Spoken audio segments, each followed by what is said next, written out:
a whole bunch of questions after our last conversation with Nahida.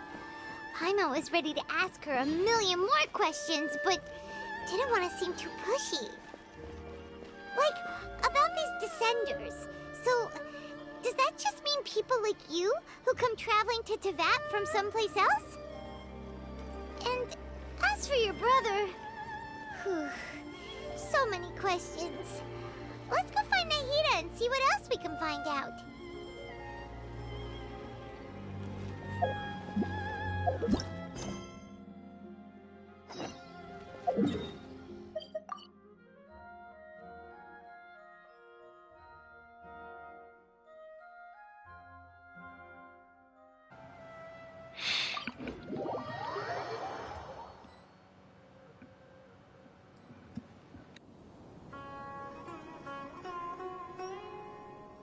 Come on, serious suggestions, please. I'm not trying to write a thriller here. It's supposed to be an essay, you understand? An essay! That means facts and logic. Well, if it's facts and logic you're after, you shot yourself in the foot with your choice of research topic, didn't you? The Tatara Suna mystery. When so much remains unexplained, there's little to be objective about. Unless, of course, you restrict yourself to textual criticism. Yeah, well, this is my teacher's area of research. I can't change that. But it's fascinating enough without having to sensationalize it, don't you think? The strange location, the missing details, a mysterious person. I want to write my essay on something interesting, and I'm interested in getting to the bottom of all this. That's the only reason I came to you. Yes, you came to me, so all the more reason to take my advice. The fact is, it's the dramatization that will make people want to read it. There's no getting around that. Okay, but... Did one of them just mention Tatara Suna? But that's all the way in Inazuma! Is it just Paimon, or is it kinda unusual for someone in Sumeru to want to write a paper about that? Everyone here's just going about their business. Maybe it really is just Paimon. Guess people here are free to research pretty much anything. Great! Let's go find out what this Tatara Suna mystery is all about.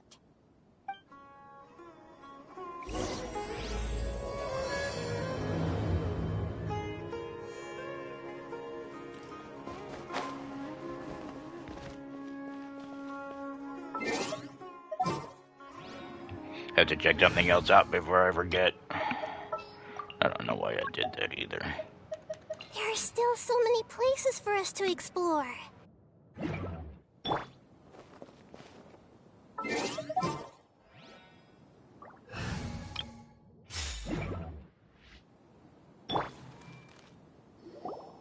Alright, I guess I'll go with my textual criticism and your editorial direction for the first draft.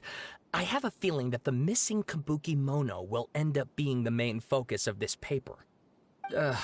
If only we knew where to find that traveler. From what they say about her, this seems like the kind of thing she'd know about. Oh, you're the traveler, you say? Hey,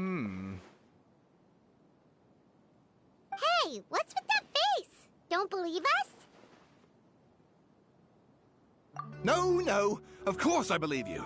Actually, I first heard about your great exploits when I was still in Inazuma. This is my first time coming face to face with you and your mysterious silver-haired companion. I couldn't believe my luck, and out of force of habit, I started, examining the evidence. Sorry. Oh, Sawada, for the love of... Sorry, we don't get out much, so our social skills are kinda lacking. Traveler, I hear you've helped many people a great deal and been to many places. Would you be able to tell us about Tatara Suna? Actually, we don't know much about that place either. In fact, we only came over here because we heard you talking about it and wanted to learn more. I see. My teacher chose this area of research as a personal challenge. He said it's difficult to get into because even Inazumans don't know much about Tatara Suna's past. But who'd have thought that... If you don't mind, I'd love to show you all my outline for the book I'm writing about Tatara Suna. Hold on, Sawada. Don't you think that's a bit of a deep dive or a first read? Well, fair point. In that case, please ease yourselves in gently by taking a look at Akaba's latest essay draft. Let me give you some background. This all started with the discovery of some records in Tatara Suna. The writings mentioned someone by the name of Mikoshi Nagamasa, who crafted a fine blade. But in the end, he threw it into a fire to destroy it, and killed his servant Katsuragi. Why? Well, no one knows. Apart from the swordmaker, his servant, and the one who wrote this all down, the records also mention a kabuki mono. This seems to be an Inazuman word for an eccentric stranger, someone who dresses funny or acts in an unusual way.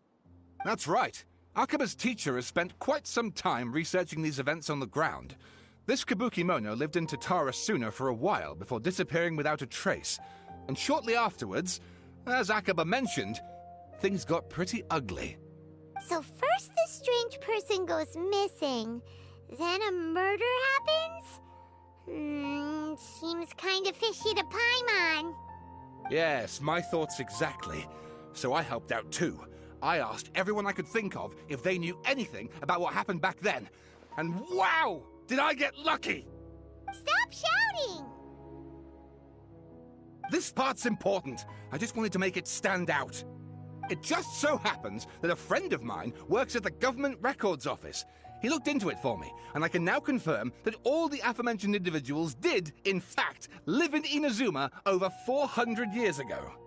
Even back then, Tatara Suna was already at the center of Inazuma's smelting industry. The man in charge was a government official named Niwa. Curiously enough, it seems like he went missing too.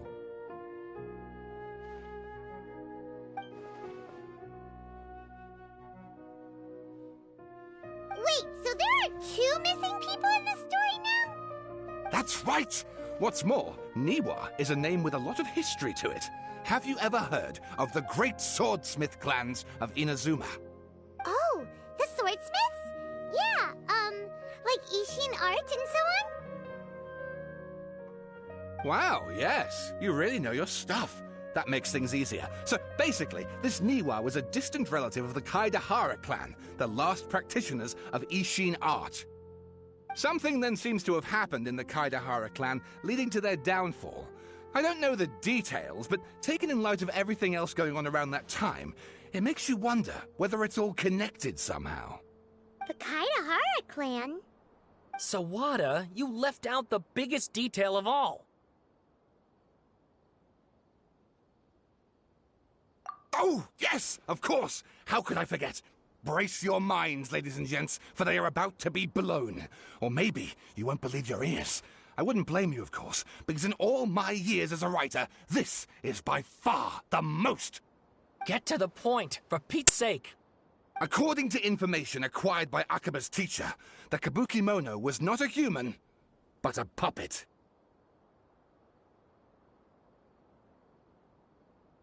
A puppet?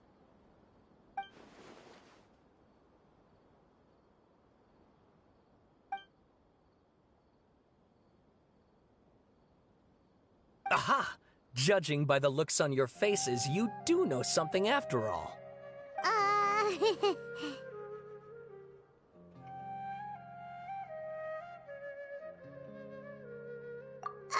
No! Paimon just meant,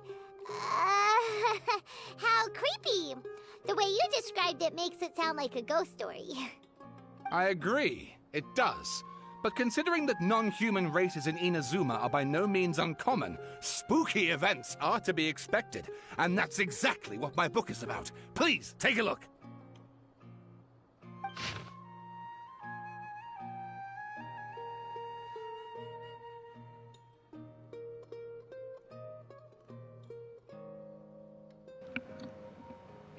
Just taking screenshots, which is what happened with the other damn thing. I've never finished it.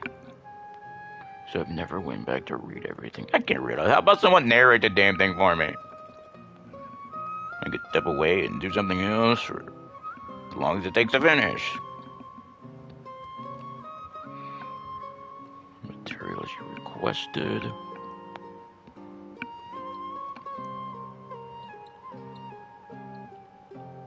Try it. A mist. Unspoiled.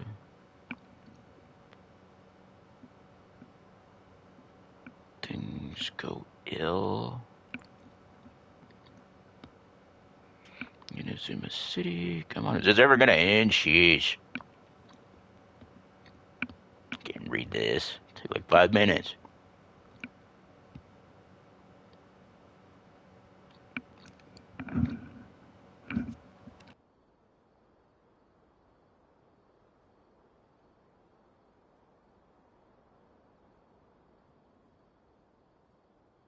Oh, and please read my essay draft as well.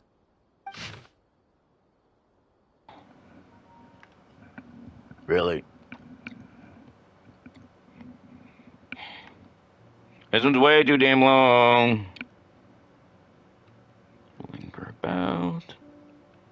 Police officer, or no, yeah, police officer.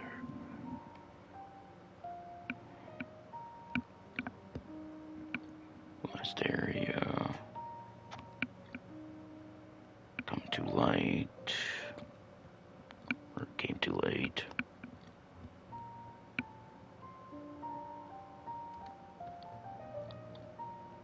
Inspector.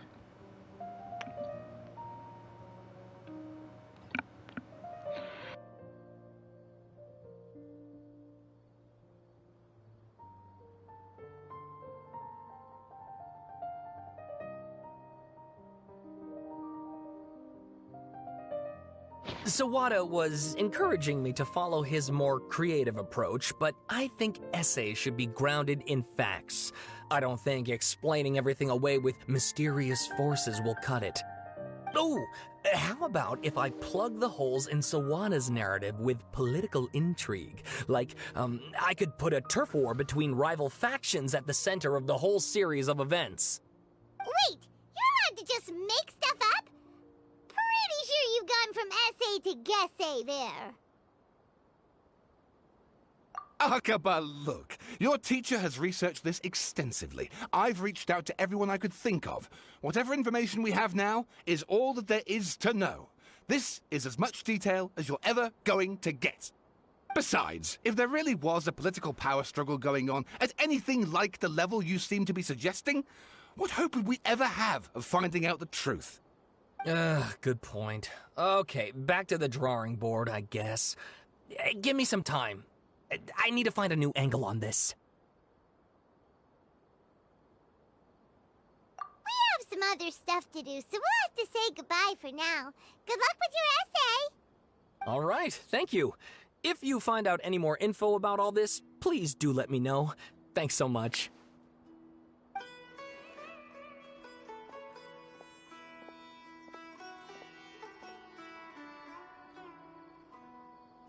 Hey, so that thing they were talking about, it has to do with the balladeer, doesn't it?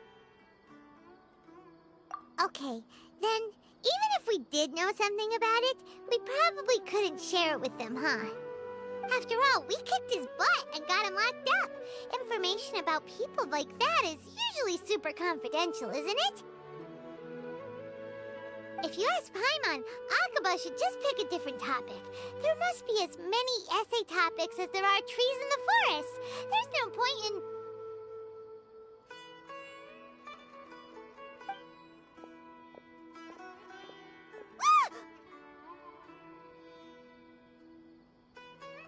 Hey, did you see that? He literally just went by, over there. It looked like... the balladeer! No, it can't have been. He got locked up.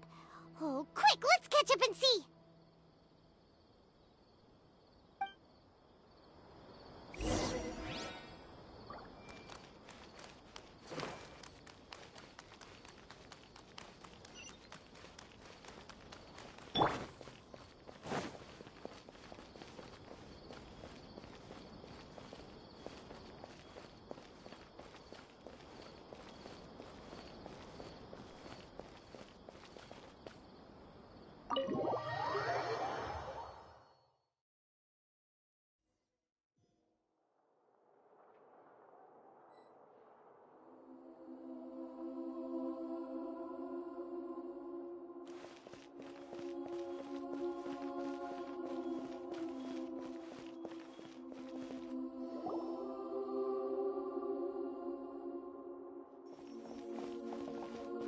Traveler, Paimon, there you are.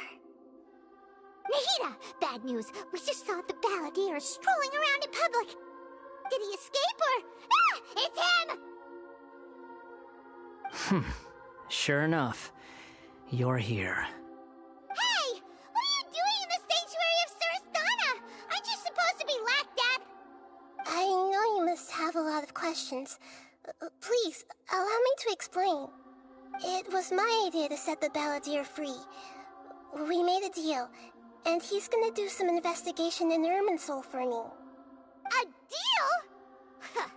You sure you trust this guy? What did you expect? Why do you think Sumeru would keep me around otherwise? Or maybe killing me is all you can think about. But if that's the case, why haven't you done it already? Don't flatter yourself. It was... Nahida said there's still some mysteries in you to figure out. Ah, so if it were up to you, you'd finish the job? Guess I had you all wrong. There I was thinking you were just getting cold feet. Well, that escalated quickly. Not a good start. Could I ask you all to please calm down? But Paimon's worried about you, Nahida. Don't let him trick you. It's not every day you see people questioning the God of Wisdom's judgment. Just when you think you've seen it all. Don't you dare try to drive a wedge between us! As long as the terms are reasonable, I don't think there's a problem in making a deal. Even with the balladeer. Well, I for one have no reason to doubt you. Considering you even struck a deal with the doctor. Yes, one in which I gained valuable information. You'll come to understand more about that in the fullness of time. The balladeer's power was all but completely spent after your battle. He's no longer strong enough to be a strategic threat to us. That puts him in quite a precarious position. Plus, he's a former Harbinger with knowledge of many of the Fatui's sensitive secrets. Being stuck here in Sumeru could make him a sitting duck, depending on how the Fatui plan to respond. Wait a second. Farmer? You mean he's not a Harbinger anymore? I take no pleasure in saying this, but it seems as if the doctor had no intention of welcoming back a loser, so... Sometimes it's you using them, other times it's them using you. Most human relationships are this way. Certainly all the stable ones are. That's how it was between me and the Fatui, and also between each of the Harbingers. So as long as you have some value to offer, nobody will ever abandon you. But after recent events, even I have to admit that I'm not worth quite what I used to be. Well, if the Fatui are gonna reevaluate my utility, I need to have a backup plan for myself. As we discussed, I don't like causing harm to living beings, and you said you need protection. So, why not join forces with us? I think these two have made their objection to that idea fairly clear, don't you? And they're your friends, so I guess you'll be siding with them. Yeah, obviously! Nahida, don't listen to him! Then let's put that discussion to the side for now. We still have time. Today can be a trial run. Where we go from here will depend on how well we manage to cooperate today. All right, then I'll do what we agreed. Good. Go now, and keep in touch. Nahida, are you serious about this? Yes. I have my reasons for this decision. In fact, I'm largely doing it for your benefit. Yes. As I told you once before, there's information about your twin in Irminsul. Oh, yeah. Actually, that's the whole reason we came to see you today. So, you have an update on that? Mm-hmm. You may remember me mentioning that the Fatui had not included your twin's details in the Descender category. This is an extremely important point. It's possible that the Fatui have other information that even I don't know about. And since the balladeer used to be one of them, He'll be better acquainted with this information than I am. He was granted the power to connect with Irminsul when he almost became the god of a new era. Even though he no longer has the Gnosis, some traces of its power remain in him. He can still connect. The amount of information in Irminsul is vast beyond description.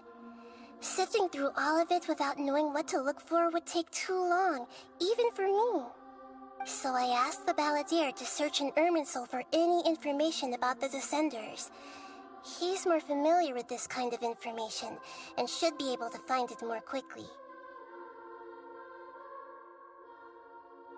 Exactly! Or what if...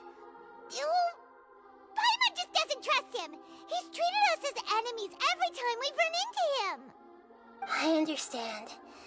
But sometimes, everything is dictated by which side you're on. How things will go in the future depends on what information he brings back. And Traveler, I know what your heart desires most of all.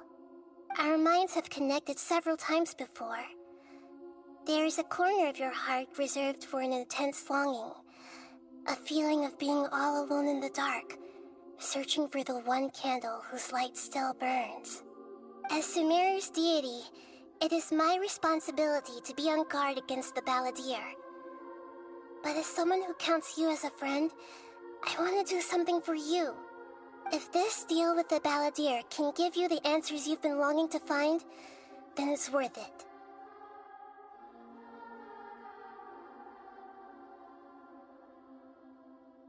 It's my pleasure, really. You're Sumeru's hero. You've more than earned it. Paimon's still worried about this idea. Is there anything we can do to help? I was going to contact you about that, but then you suddenly showed up on your own accord. Seems like we have a telepathic connection. In fact, I was going to ask you to supervise the Balladeer on my behalf while he carries out the task I assigned. Even though he only has a fraction of his full power left, that's still a fraction of a former Harbinger. If you could accompany him, it would put my mind at ease. Of course, I'll be there to help guide you through Irminsul from the outside. Great, thank you. Prepare yourselves. I'm going to transport you into Irminsul. Wow, it looks pretty different here compared to last time. The colors are gentler. Guess that must be because Sumeru's at peace now.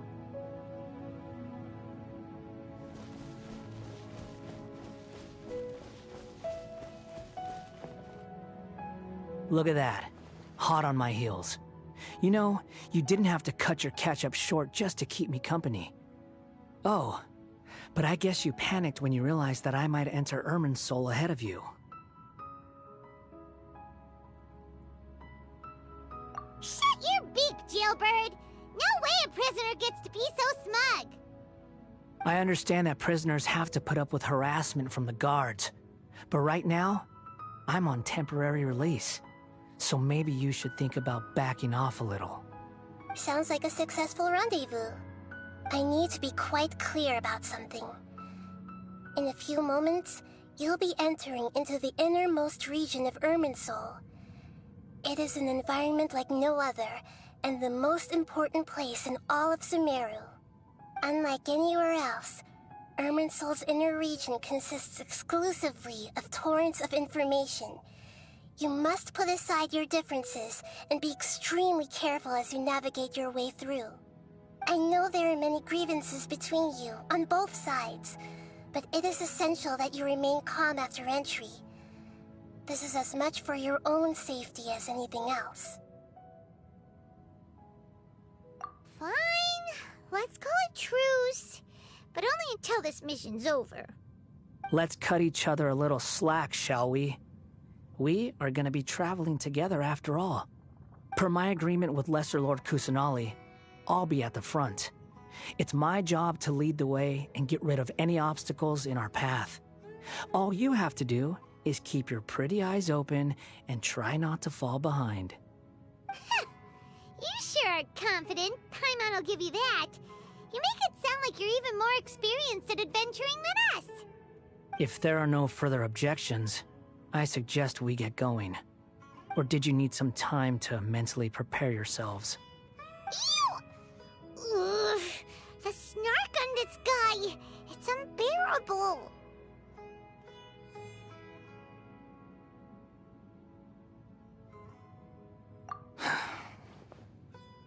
We can start now. Irminsul access granted. Initiating connection procedure. Is this a small sapling? Oh, darn it! Come on, let's catch up with him!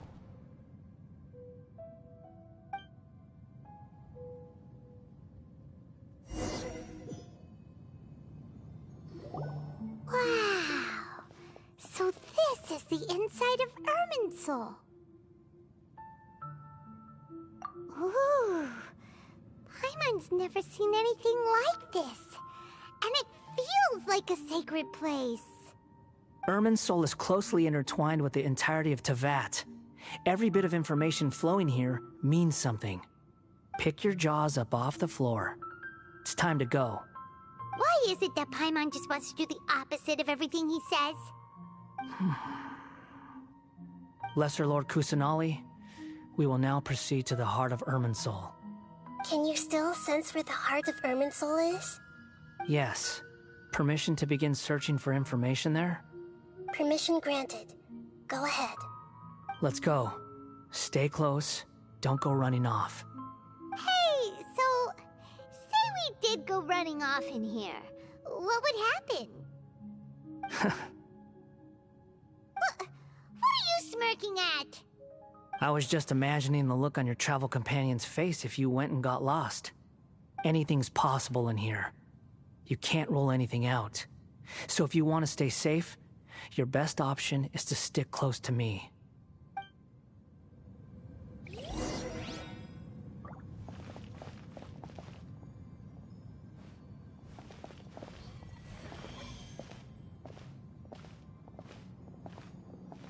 These sapling things have spread out. Those are all packets of information from inside Irminsul. Be careful not to touch them.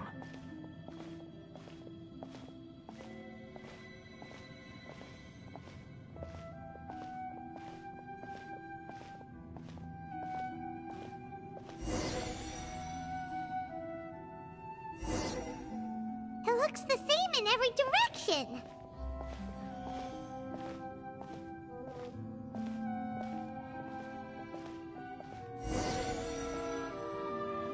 No wonder he mentioned about getting lost. Huh. What do you know? He was actually telling the truth. Is he mocking me again? What is it this time? There's a time and a place to lie, but this definitely isn't it. So why don't you relax your guard a little?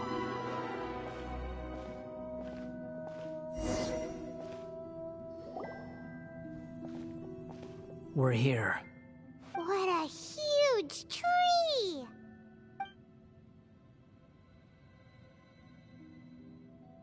Lesser Lord Kusanali, Good, you made it. Are you ready? ready when you are. Then please begin. Preparing to access cognitive currents. Establishing waypoint. The Balladier's actually doing what Nahida tells him. Guess he must want to stay alive.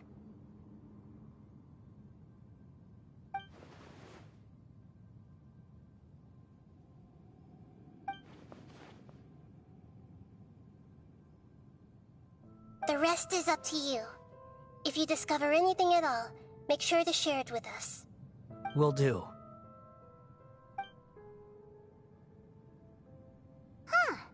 For once, we're the ones with nothing to do. Traveler, Paimon, would you like to talk?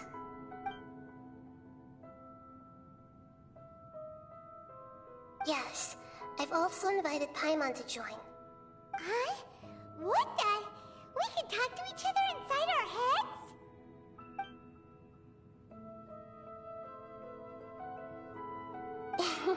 That's part of it. Plus, we're all friends. There's nothing wrong with us talking like this once in a while. Paimon's never tried this before. This is great! So, Paimon's been wanting to ask you something. Don't you think the Balladeer's a bit of a walking contradiction? He's always talking back, but he seems to listen to what you say.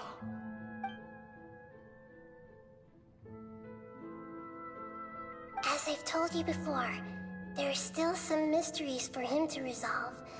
Things that are clear as day to me, but that he has yet to understand. Perhaps today will be the day that he finds some answers.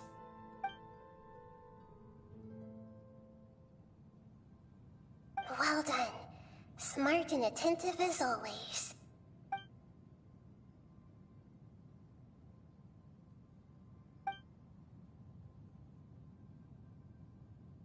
So, you made contact with that part of his mind. Well, it's true. Betrayal turned the Balladeer into the person he is today. Huh. Paimon thought nothing could get under that guy's skin. Turns out, he can get hurt and angry just like anyone else. Everyone has a history, Paimon. Even if you're a puppet created by the Archon. Speaking of puppets, we ran into two people at the Academia today talking about an essay. Turns out their topic was about the Tatarasuna incident. Nahida, do you know anything about that? If you mean the mysterious events, the Kabuki Mono and so on, yes. I know about all of that. Really? Because from what they were saying, it sounded like lots of Tatarasuna's history is still unexplained. And most of the information we have now is just from people filling the gaps with their imagination. At least that's what they thought. Oh? How interesting. Those two managed to deduce quite a lot through guesswork alone. So the Gesse got it right? Well, they guessed right about one thing. Tatarasuna was sabotaged. Must be a riveting conversation you three are having. Funny how all the good ones happen when I'm not involved. What makes you think we're talking to each other? Don't insult me. You're having a private conversation without me. Obviously, I must be the topic of said conversation.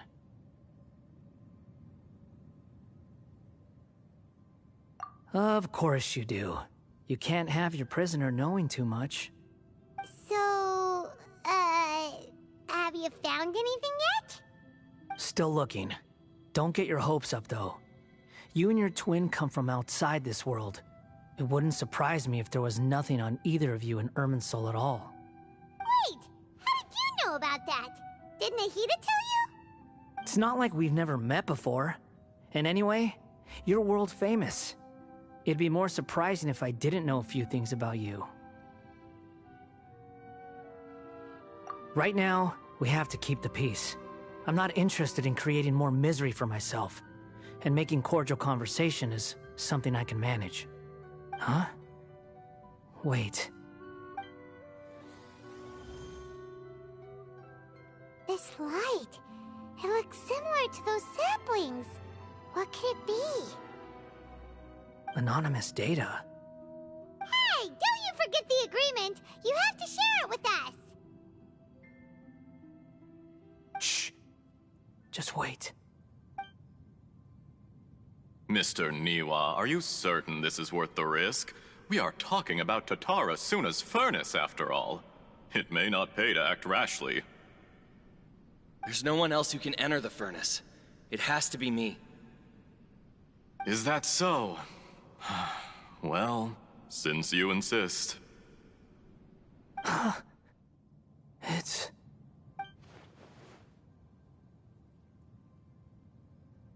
Whoa!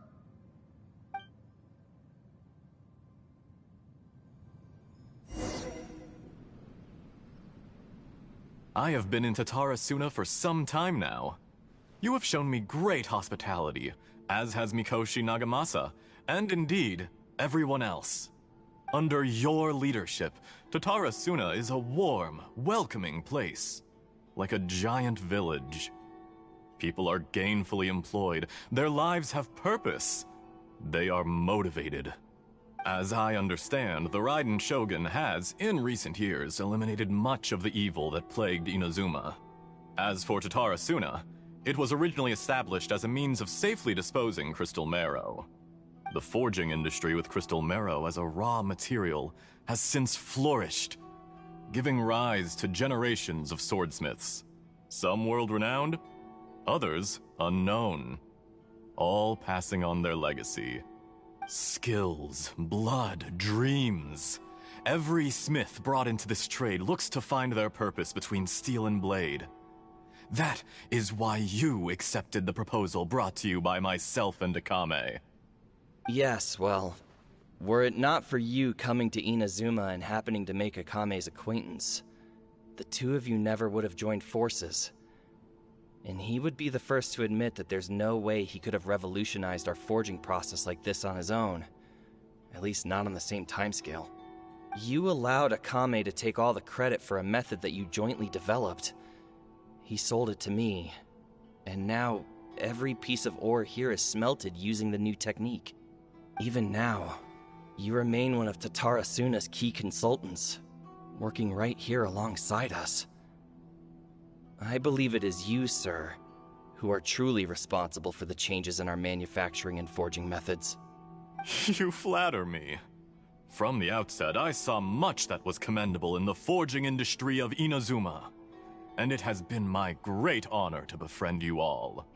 So you say, Escher. But is this really the truth? My good sir, what do you mean? I tried to resist thinking it was all connected, because I didn't want to speculate, and I didn't want to believe that things could turn out this way. What have we gained from adopting your new technology? Ominous black smoke? Mounting production problems?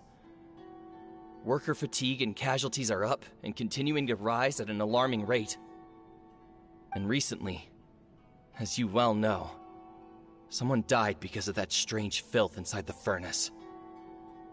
We've kept the truth from spreading outside, but still, I suspect you understand it better than I do. None of the people who went out to get help have come back. Now, our mutual friend, the Kabuki Mono, is taking the Golden Feather to Narukami Island to seek an audience with Shogun. This is our last hope. But that doesn't faze you, does it, Escher? Nothing does. Otherwise, why would you still be standing there with that smile on your face? I'm just surprised that you finally chose to be so sincere. I'm sure you've been harboring these suspicions for quite some time. Mikoshi Nagamasa may have noticed that there was one common denominator among all these events. Namely you, Escher. But Mr. Mikoshi is more cautious than I. He does things by the book. After all, Nagamasa is the adopted son of Mikoshi Torichio, the yokai struck down by the Shogun's own hand. If he truly seeks to redeem his family's honor, an abundance of caution is well advised. You're well informed on the subtleties of his situation for a mechanic all the way from Fontaine. Are you sure you're not a little overqualified? Why, Mr. Niwa, are you suggesting I find a job as a diplomat? Sadly, I am so very attached to my craft. Enough, Escher. I'm here because an evil force is raging inside the furnace.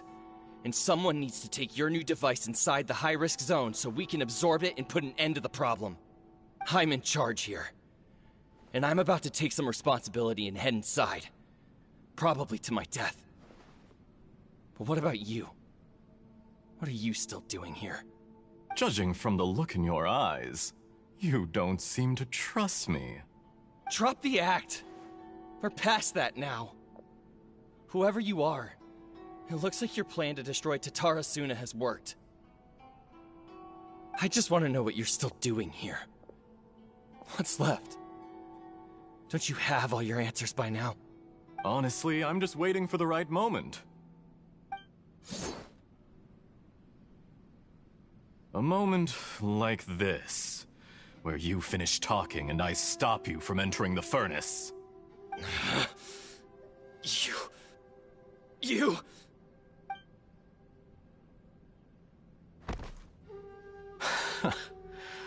You're a little smarter than I initially gave you credit for.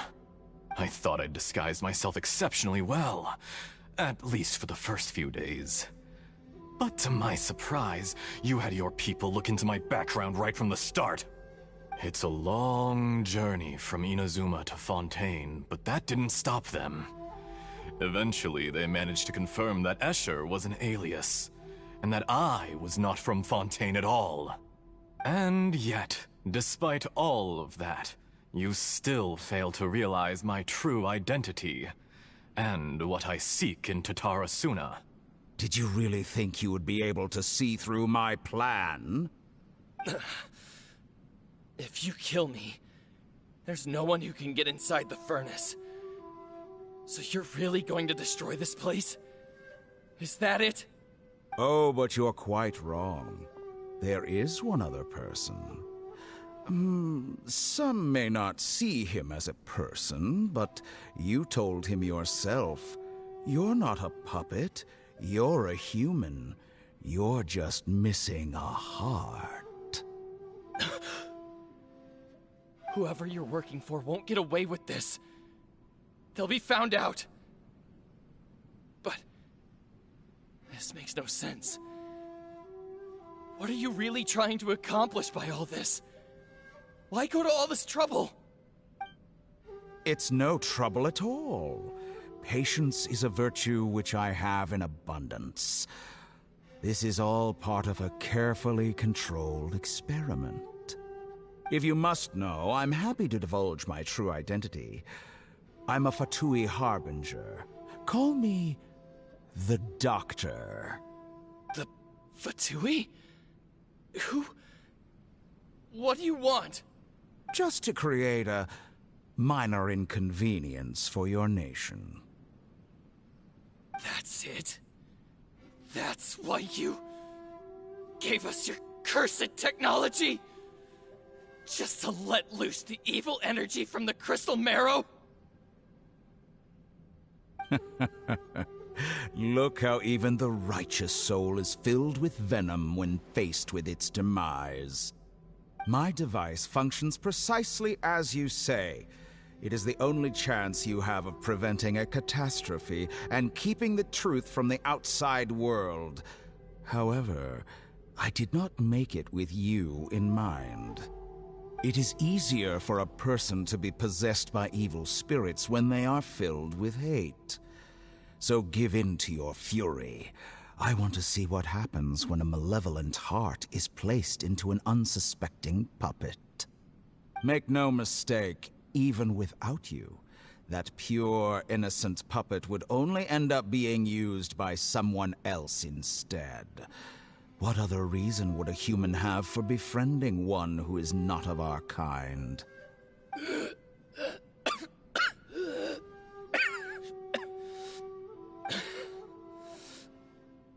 If you give him my heart, tell him that both Nagamasa and I see him as one of us. He has nothing to prove to anyone. Because not everyone just wants to use other people. The only ones who think like that are people like you. What a beautiful way to see the world. It almost makes me feel a little guilty. Then out of respect for you, I shall redefine myself. Think of me as a monster or a demon, if you wish. At least this way your death is not a consequence of your own folly turning you into an easy target. You simply lost to something more powerful than you could ever hope to defeat. I say, Mr. Niwa, let's see what happens. Will your puppet friend become a human? No, that will prove quite impossible. Mr. Niwa? Already dead. What a pity. Jester, I have completed the task you gave me. Creating a gap and infiltrating Inazuma's inner workings. What fun it was. I'd like to introduce a puppet to you. If he proves useful, let's make him our newest comrade. And if not, let's turn him to dust.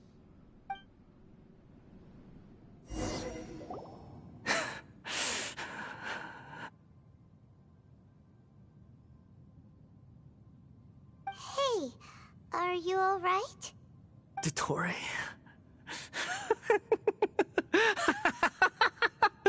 Dottore!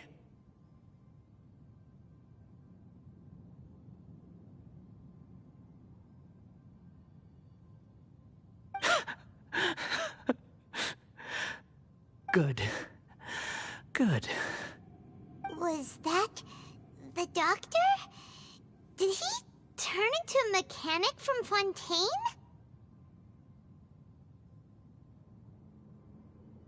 But why did we see things from his perspective? When I touched the doctor to confirm whether he'd eliminated all his segments, I read this memory in his mind. You have to admit, it must be the truth. Maybe so, but it means nothing. Does it? But this memory shows that Niwa didn't betray you. He never meant for you to be the one to take the device into the furnace. You know very well what that means. Even more so than I.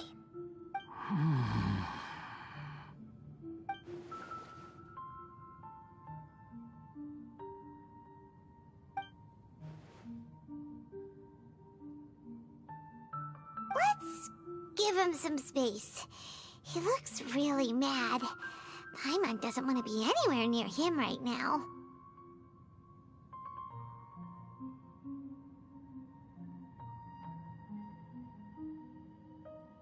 We need to give him some time to process his emotions. Paimon's still confused about the Tatarasuna incident. So, the doctor was behind it, but why has that gotten him so worked up? Nobody has ever deceived you like that, Paimon. It's natural that you find it difficult to understand. Perhaps he needed to learn this someday. So now you have the complete picture. Katsuragi took the Kabukimono to live with the people of Tatarasuna. Later, the doctor showed up, disguised as a mechanic from Fontaine. And that's when the trouble began. It was all a horrific experiment planned by the doctor. Everything he did was just to plant seeds of disaster in Inazuma that would bear fruit in the future. Of all the unwitting participants in the doctor's experiment, the balladeer became the main test subject. After the events you just saw in that memory, the doctor put Niwa's heart into the device and handed it to the balladeer. Then, he instructed him to enter the furnace and absorb all the filth caused by the smelting process. The load was far beyond what he expected, but the balladeer survived. He left the furnace in sheer exhaustion and said to the mechanic, "This device seems to have protected me. What's in it?" The mechanic answered, "Niwa fled this place for fear of punishment, but he left you a gift. He said it's the one thing that you've been looking for." He took it straight from the chest of one of his innocent servants. The mechanic removed the withered heart from the device as he spoke. The balladeer was stunned that such unthinkable cruelty had brought him the thing he'd been longing for his entire life. A heart acquired through cold-blooded murder is a cursed thing, but it had protected him from the filth. He thought Niwa had completely betrayed him, and yet this very betrayal had ensured his survival. Overwhelmed with anger and sorrow, the balladeer threw the heart to the ground and left Tatarasuna without looking back. Holy moly. So the doctor killed an innocent man and pinned everything on the victim? That's terrible.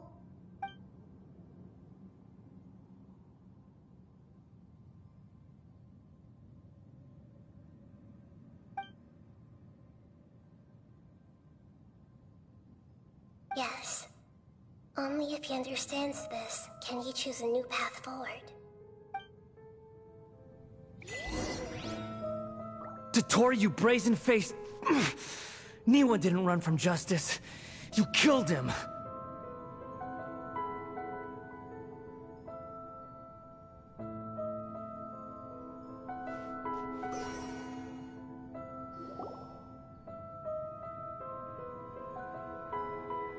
Shall we see how he's doing?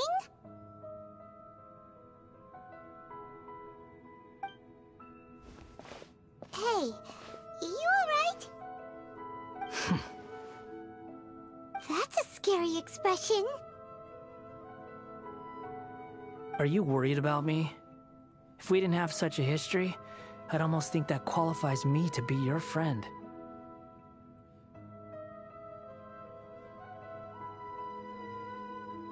It won't. I'll keep my end of the deal. Hey,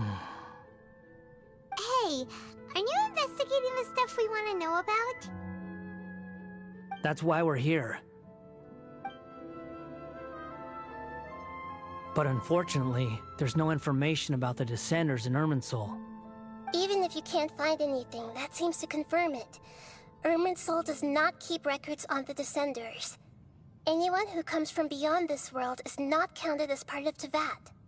Oh, does that mean we have to leave empty-handed?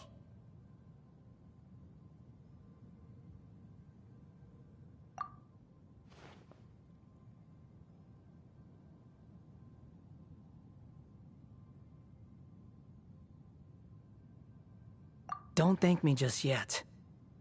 You look really upset. Well, since Irminsul was a dead end, I guess I can share some other info that might interest you. Huh? About what? The reason why there are records about your brother in Irminsul. It might have something to do with Conria. Apparently, Conria was his first destination when he arrived in this world. Plus, he only came to this world because the heavens responded to the summoning. The heavens responded? The Jester told me this himself. You can take his word on this. He was a royal mage in Conria, and lived with your brother for a time.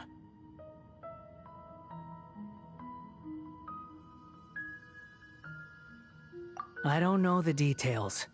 It's up to you whether you want to believe me.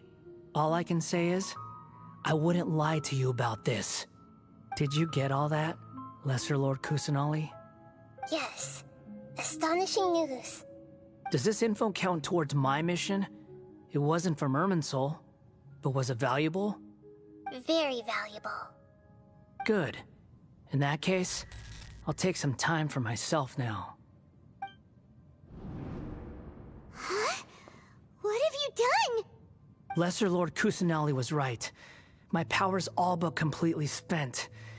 Even if I use all of the divine power left in me, I can't sustain this shield for very long. I shared a secret with you, and now you owe me. So in return, I'd like you to answer a question for me. Give me your hand.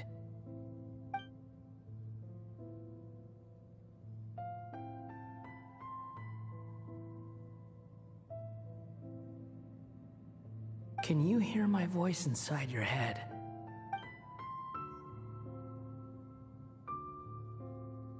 No, I can't do anything like that anymore. At most, all I can do is exchange a few words with you. So tell me, in this world, is it possible to change the past?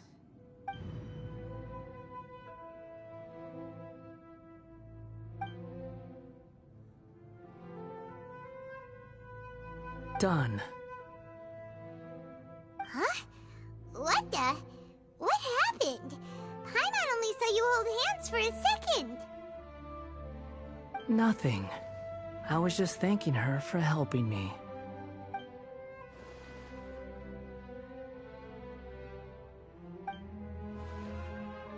so long. I suggest you get yourselves out of here quickly. Where are you going? Hey, wait up! Didn't you say not to go running off? Fast reaction time. But I don't think we'll be seeing each other again. From this day forth, the names Balladeer and Kabukimono will cease to exist.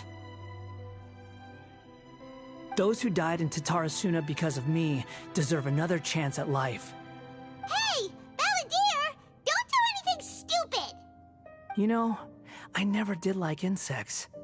Hordes of the puny things swarming together can be a real nuisance. And I enjoy nothing more than to stamp them out like the pests they are. But if a colony of harmless ants isn't threatening anyone, I guess they deserve to be left alone. Luckily, everything can be set right. It's time to solve this once and for all. Balladeer! Balladeer! Uh-oh, he disappeared. Come on, we gotta find him somehow.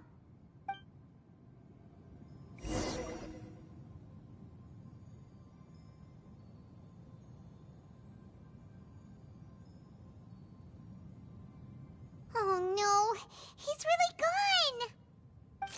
Oh, can you hear me? Nahida! Traveler, Paimon, Balladeer, what happened just now? I was suddenly cut off by some kind of power. It was the Balladeer's fault. He shut you out. I didn't think he'd be capable of something like that with so little power left. Did he keep some of his power hidden when he was defeated? Or did he achieve something beyond his abilities, and it took everything he had? Where the heck did he go? Ugh, it's all our fault. We were supposed to keep an eye on him. Sorry, Nahida. Don't be. It's not your fault. Please, let me handle this from here, even though I'm not sure I can solve it. We're running out of time. Follow my lead and get out of Irminsul as soon as possible.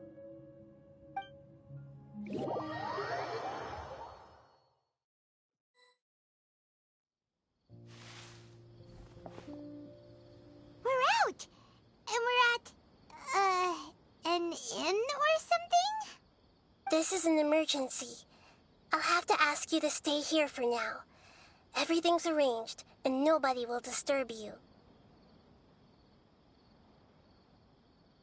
I'm sorry, but this isn't something I need your help with.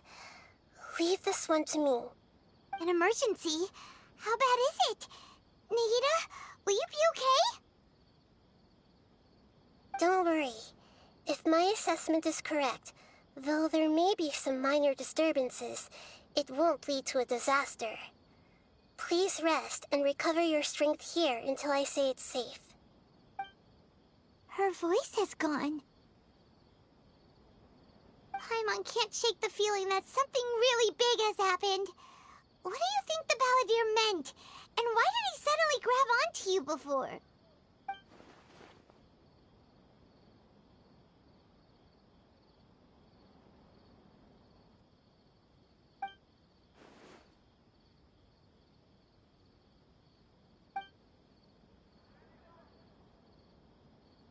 He wants to change the past? But surely that's impossible!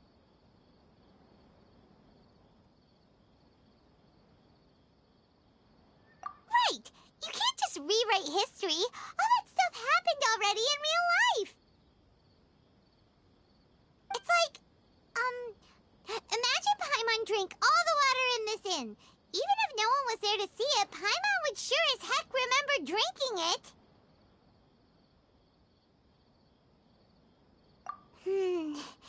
So, why does Paimon still have a bad feeling about this? Paimon can't help but feel scared about what he might do. Oh, Paimon's so confused.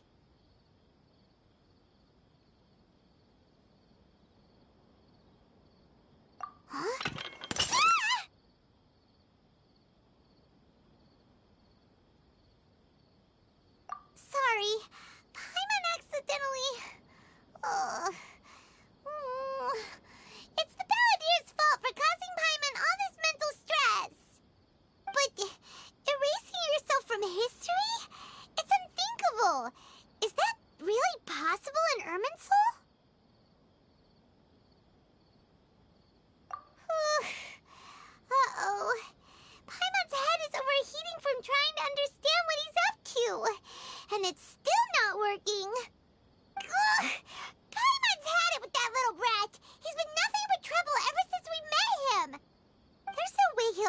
really succeed, right? Otherwise, won't everyone who's connected to him be affected too?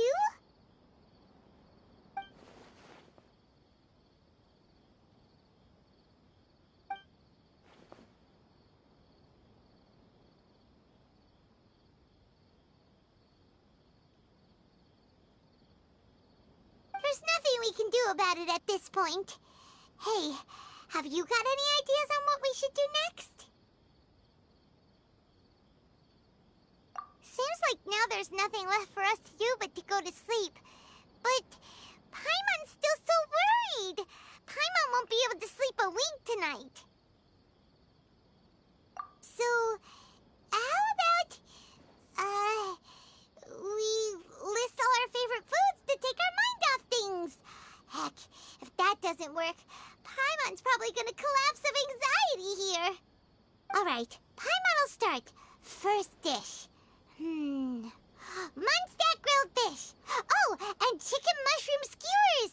Tea break pancakes, cream stew, sauteed matsutake, and dragon chili chicken, almond tofu, satisfying salad. Oh, also Adeptus Temptation, golden shrimp balls, triple layered consomme, lotus seed and bird egg soup, and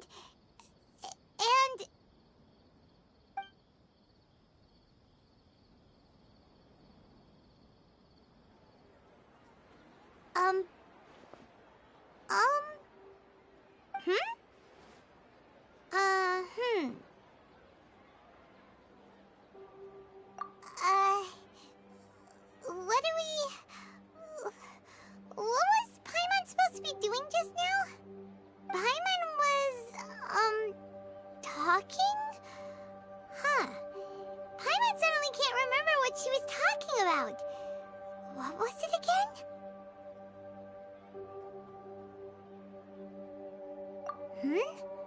The Balladeer? Is that a food too?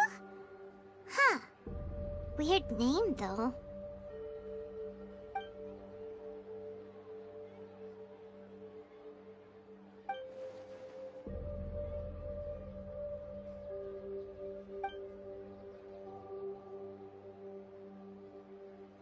What's wrong? Your eyes are like saucers. Was it something Paimon said? So, the Balladeer. Is that someone's name? 'Cause it sounds like a nickname or something.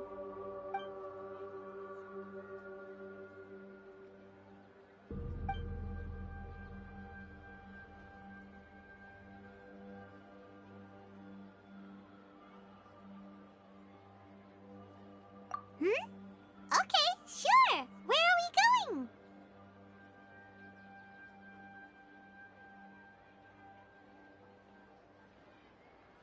Huh? Fine by Paimon, but is everything okay? You're acting like this is an emergency.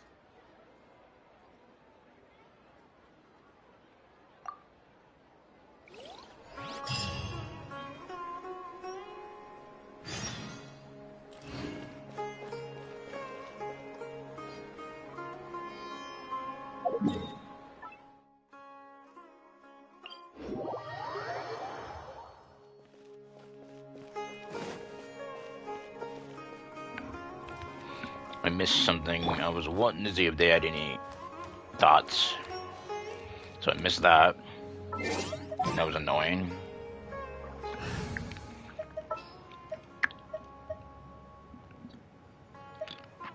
Let's see. I'm gonna switch.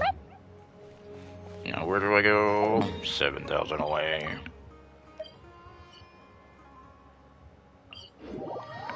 Blue. I'm gonna be mutant again now. Quite soon.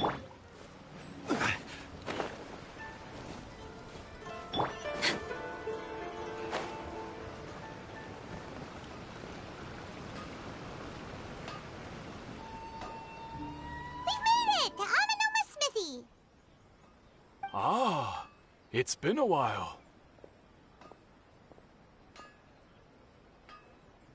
Of course. Go ahead.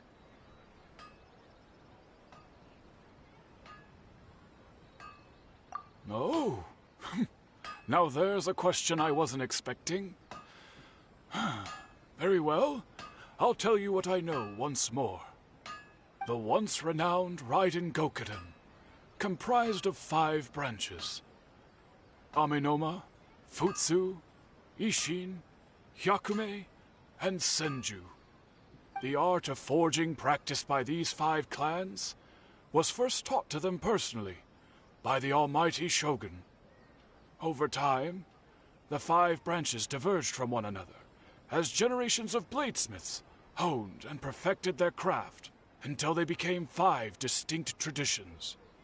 Most of the great swordsmith clans of old have since fallen into decline, and for a long time, only the Amenoma branch kept its art alive. But fortunately, Kaedehara Kazuha recently returned to Inazuma and took up the mantle of the Ishin art. Now, 2 clans remain of the original Gokuden 5. If my memory serves me right, you yourself were present when he forged the Ishin blade. Oh, yeah, we were! Paimon remembers that now. We learned a bit about the decline of the Raiden Gokuden then, too. It seems like such a shame.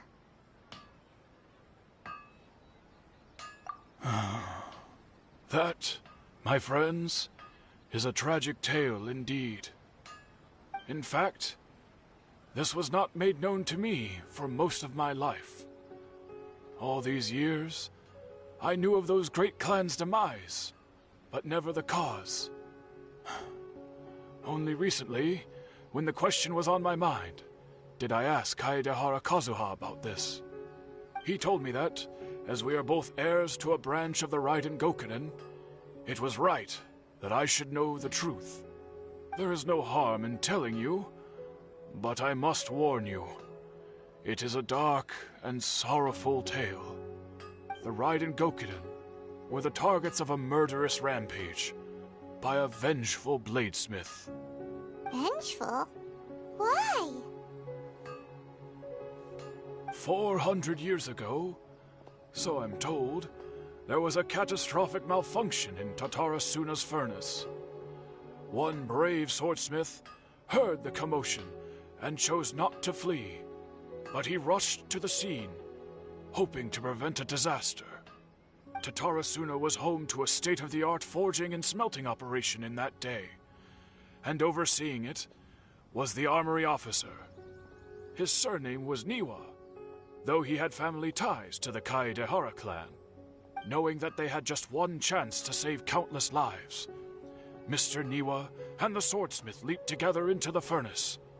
The furnace quickly stabilized, but neither of them made it out. The smith's death, though heroic, dealt a devastating blow to his family's fortunes. His orphan son was left to fend for himself, and grew up deeply resentful at the world. In his heart, the whole of Inazuma was culpable in his tragedy. He hated the almighty Shogun for her apparent indifference towards his father's death, and he hated everyone who had done nothing to try and save him. Powerless and destitute, the only legacy he had to pass on to his children was his hatred. Generation after generation bore this grudge, living in utter misery. Alas, if only the story could have ended there. But 100 years ago, the then head of this family reached the end of his wits. He could bear their fate no longer, and yet he could do nothing to change it. Finally, he made a drastic decision to take revenge on the Raiden Gokuden. In doing so, he sought to vent his pent-up anger and shake the very foundations of Inazuma's forging industry. In his fury, he murdered indiscriminately, killing even bladesmiths from the Hyakume clan which he belonged to. His goal was absolute, the devastation of all of the Raiden Gokuden. But when he came to the Kaedehara and Kamisato clans, his killing spree came to an abrupt end. He failed to catch them unawares. They fought back fiercely, and they did not spare his life. That is why the Kaedahara clan and their Ishin art survived that day. I suppose they were the lucky ones, under the dire circumstances.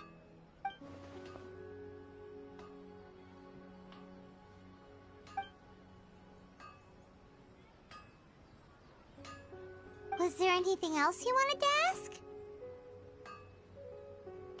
Kazuha? Why, yes. Just yesterday, in fact. We spoke for a while over some tea. He seemed well.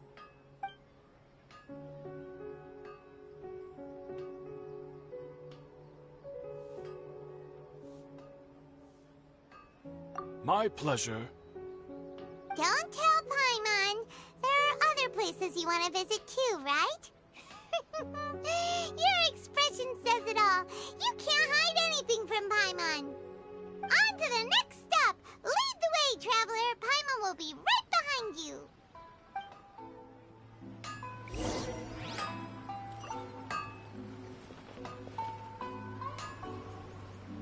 Okay.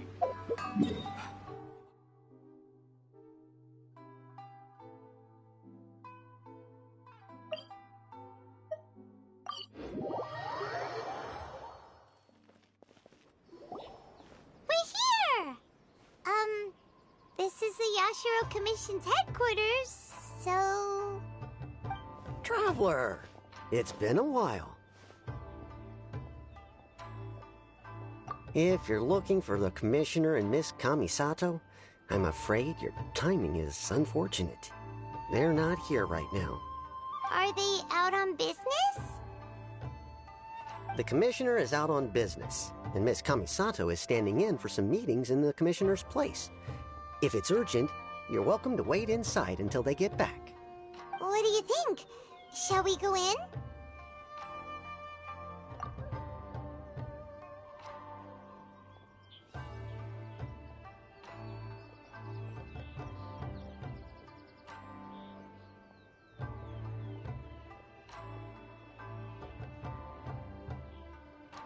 If it were anyone else, I couldn't allow it. But seeing as you're so close with the Commissioner and Miss Kamisato, I think it should be okay.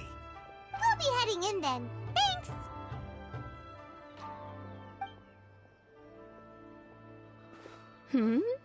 Hello, dears. Is there something you want to say? Of course, traveler.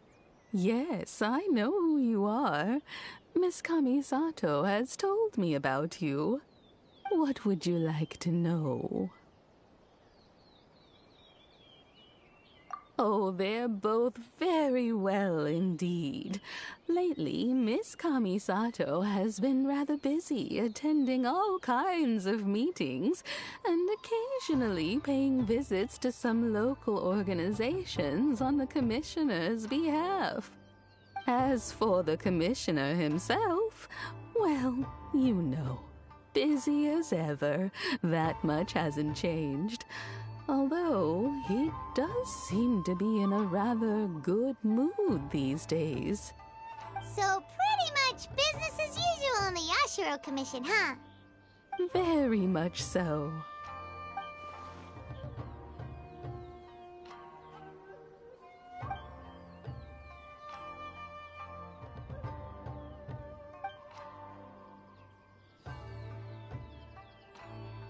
Well, got any more questions?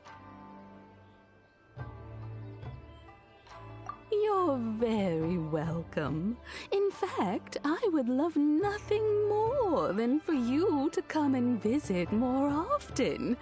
But I'm sure you must be far too busy to have time for that. Miss Kamisato talks about you all the time. She seems so thrilled to have you as a friend, and she's always saying how talented you are and how much she admires you. I must say, many things in Inazuma seem to have taken a turn for the better since you arrived here. So you're not just Miss Kamisato's knight in shining armor, you know. You're a hero to us all. I mean it. Whenever the commissioner dines at home, Toma always joins him. I always find myself at my most relaxed when I'm serving the two of them and listening to them chat away. The commissioner has such a busy schedule that he doesn't always have the chance to take his meals at home, but given the opportunity, he always prefers to dine here. They say it's because Toma's a much better chef than most. Oh, the commissioner is so fond of home comforts. They get to talking about you sometimes, too, you know. Always with a very fond tone. The way one would talk about dear old friends around whom one can truly be themselves. Miss Kamisato occasionally joins them as well. Whenever the whole family gets together and they start talking about people they've met and experiences they've had, you always get a mention. It's been many years now since the late Mr. and Mrs. Kamisato passed away. Much has happened in the Kamisato clan in that time. As someone who is old and gray enough to have watched their son and daughter grow up, it makes me so happy to see them meet a dependable friend whose company they enjoy so much. So, in the future, if you ever do have the time, please know you are always very welcome at the Yashiro Commission headquarters. There will always be at least one old lady who would be delighted to have the pleasure of your company. Wonderful. Thank you. Paimon likes it here too. Also, you were saying something about the food here being really great. Paimon's itching to try it. We may just have to invite ourselves around for dinner sometime. Paimon meant we should come pay a visit again real soon. Ideally around dinner time. Of course. You're always welcome. Alright, goodbye for now. Where are we going next? Great! Goodbye, ma'am! Don't worry, we'll see ourselves out. All right, then. Take care now. Hope to see you soon. Oh, are you two leaving already? Yep, everything's taken care of now. Don't worry. Very well. Safe travels. Goodbye.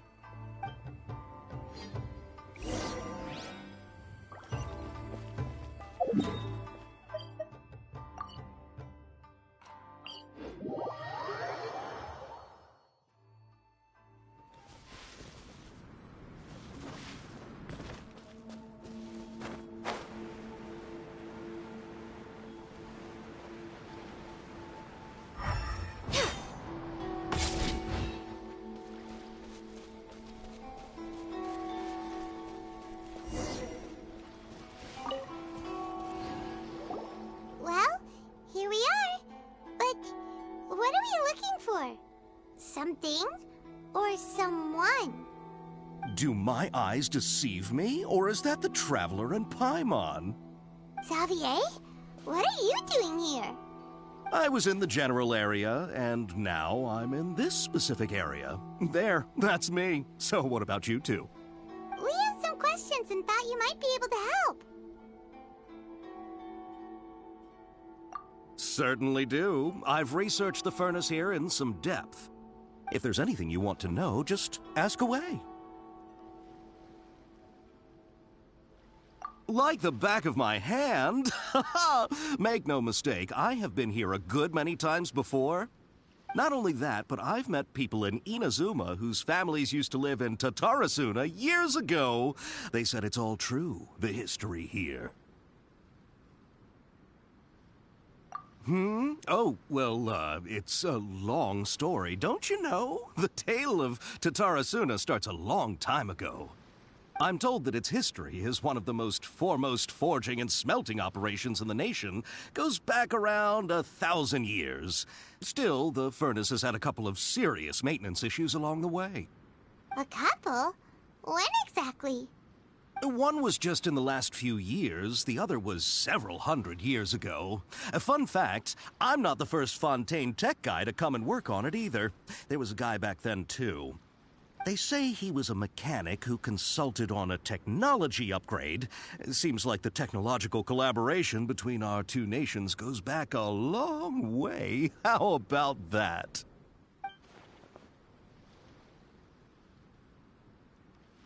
Hey, weren't you gonna ask Xavier something about Tatarasuna? Come on, ask already.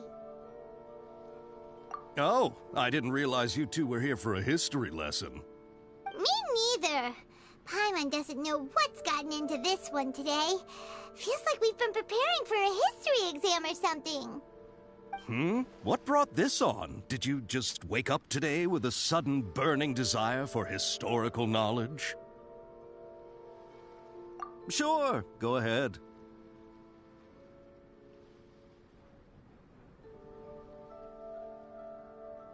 A kabuki mono? No, I can't say that I have. I do know the word, Inazuman for those eccentric types who always go around dressed to the nines. Just the sort of person that I'd like to meet, actually. But sadly, I've never had the pleasure, nor have I come across anything to do with a kabuki mono where Tatarasuna is concerned.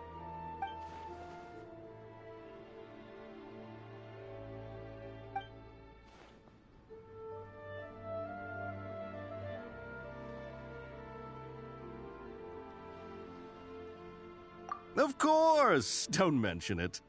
Oh, we're leaving? Okay, bye, Xavier. Oh, you're most welcome. More than happy to help. Farewell. Looks like you got all the information you're looking for.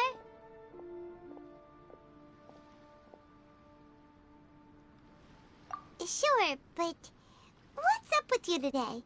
Whatever it is, it seems like it's really troubling you. Keep your smile, Spinal Crocodile. No matter what happens, Paimon will always be there for you. Come on, you gotta keep it together. Why don't you grab something to eat? You can't go facing life's challenges on an empty stomach. All right, let's head off and go meet Nahida.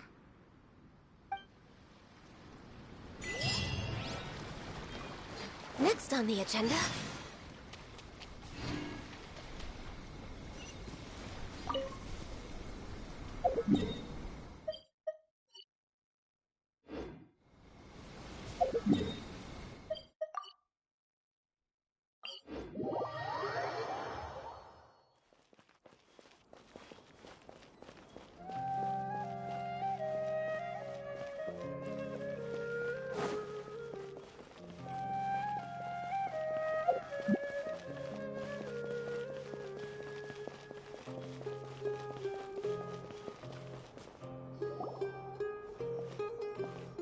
Hey, it's them!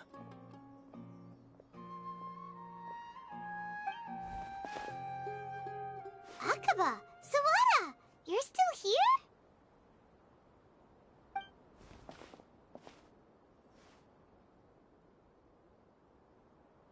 Indeed we are. If you have a moment, we'd love for you to join us once more. We have time. What do you want to talk to us about? It's the same topic we discussed last time. Obviously. Still looking for more info about Tatarasuna, huh? Should we join them?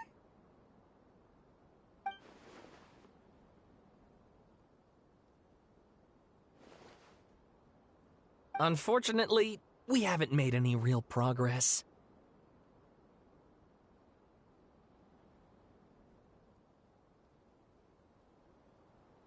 Huh?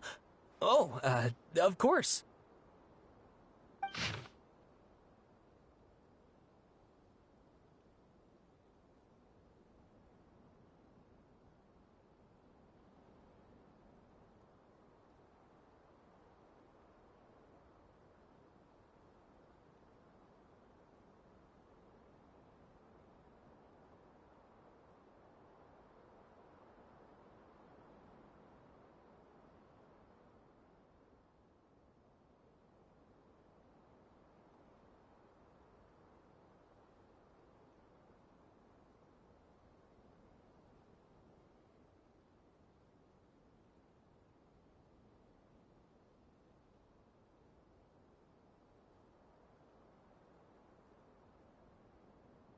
I presume you'll want to read mine as well. Here.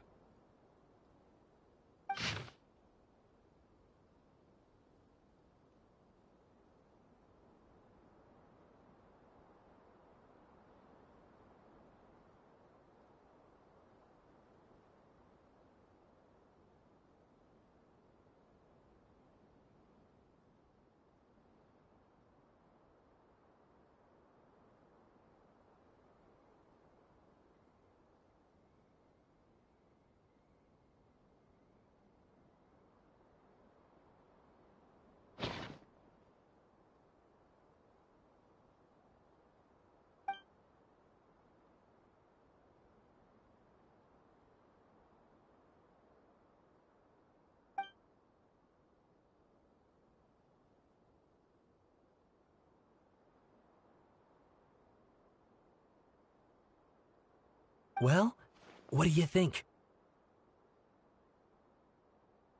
Hey, Traveler. Remember how last time Akaba was saying how he wished he could gather more information about all this? Well, we just got back from Inazuma. So how about we tell them what we learned? What did you find out? Something big? It's a long story. Basically, we have some friends in Inazuma, and...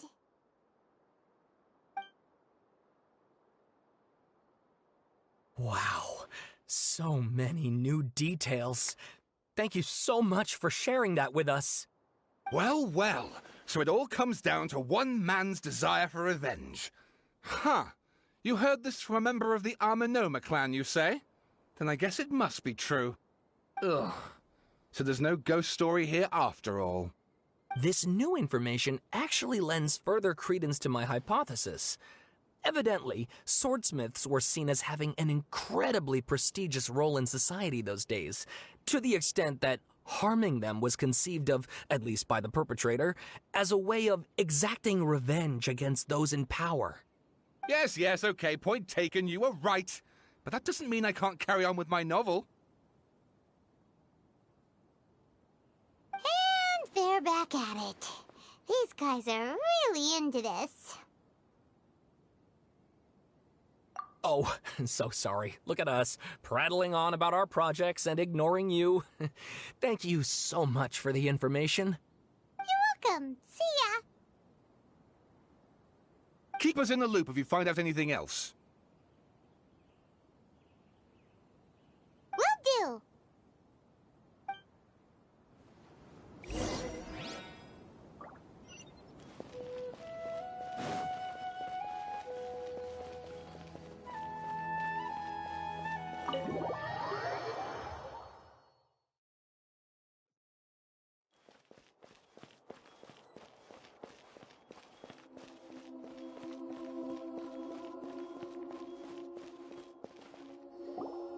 Nahida, we're here!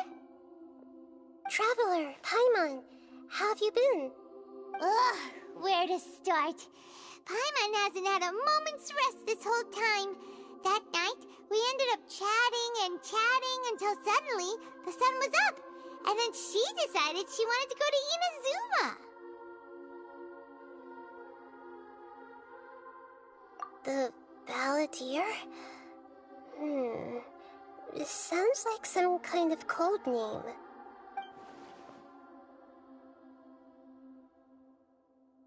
You look troubled. Is there something you need to tell me?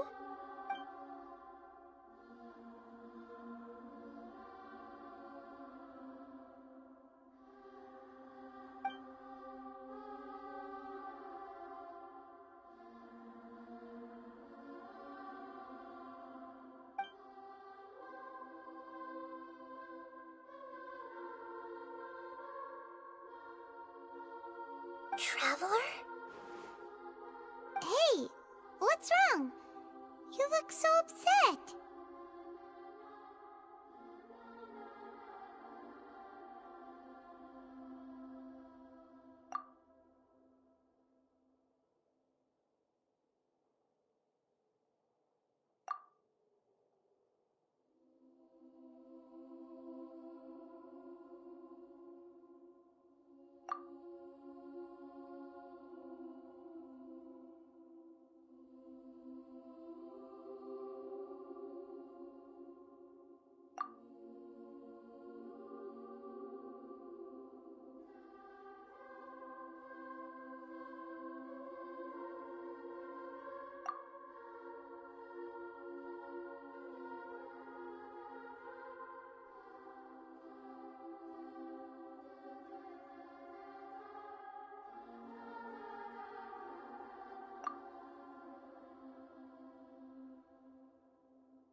That's quite a story.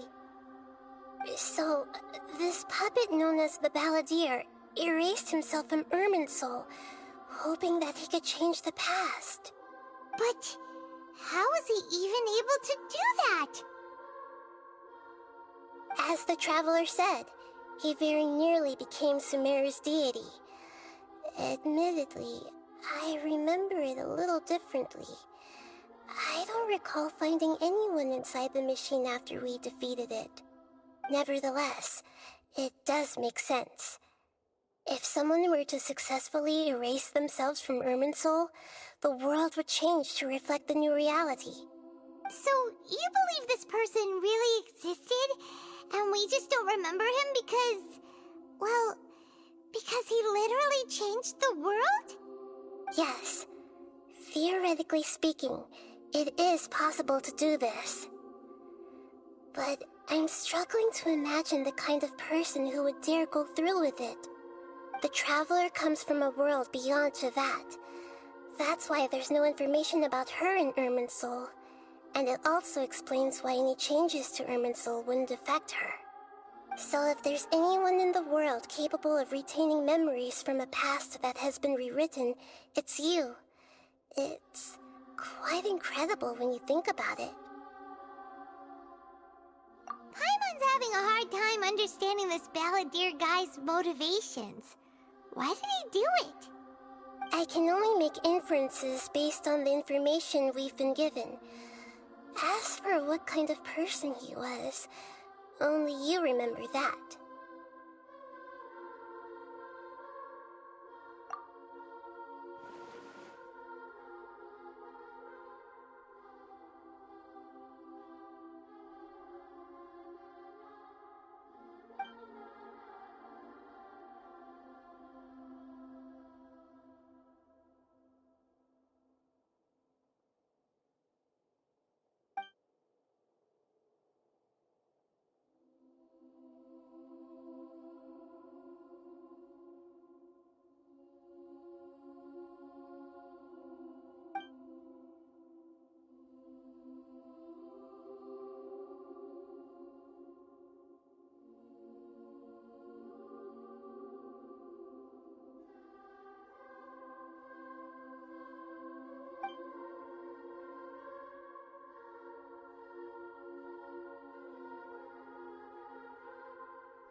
Something else worrying you? Something that you can't share?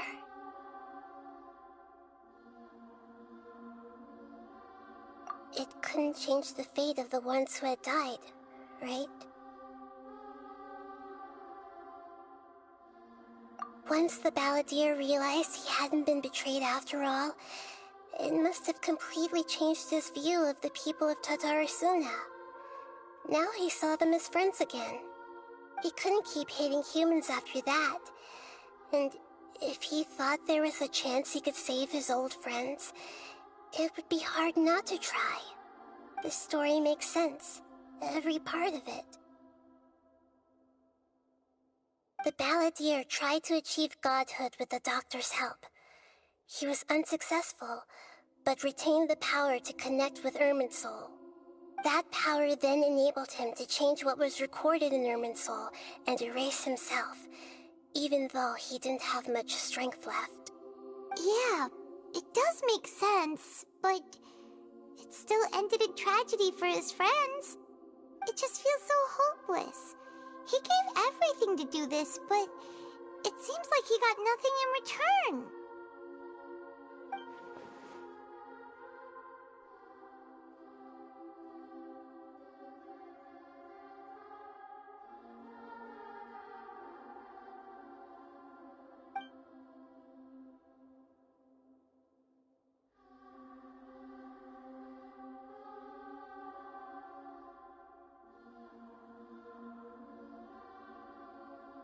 Please wait a moment. I want to check something.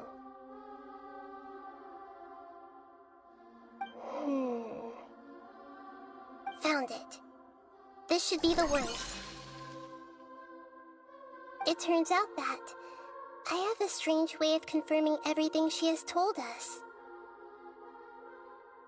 What is it? A record from a personal collection.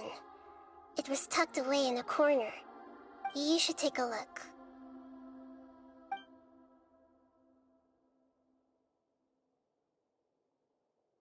Is this a fairy tale?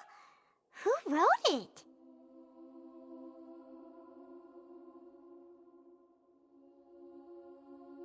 I authored this record myself. Huh? You wrote a fairy tale that somehow has something to do with the Balladeer? When combined with the Traveler's narrative, it's clear that this story is an allegory. Everything in it is a symbol for something else. Hold on. So this record survived from the past? Yes. Any information about the Balladeer or the Kabukimono in other records will have been changed. But I wrote this story in a way that means it was left intact. Changing the information in Irminsul changes to that. But Irminsul can't change information that was well hidden in advance. I guess I must have written this story as a backup before the Balladeer entered Irminsul. That's incredible! What a great idea! And sending the Traveler into Irminsul with the Balladeer must have been a further precaution. I knew she'd remember everything. This story is abstract enough that it still resonates with the present information recorded in Irminsul. But if we connect all the different pieces together, the true story that emerges is the one she told us. The now erased life of the Balladeer.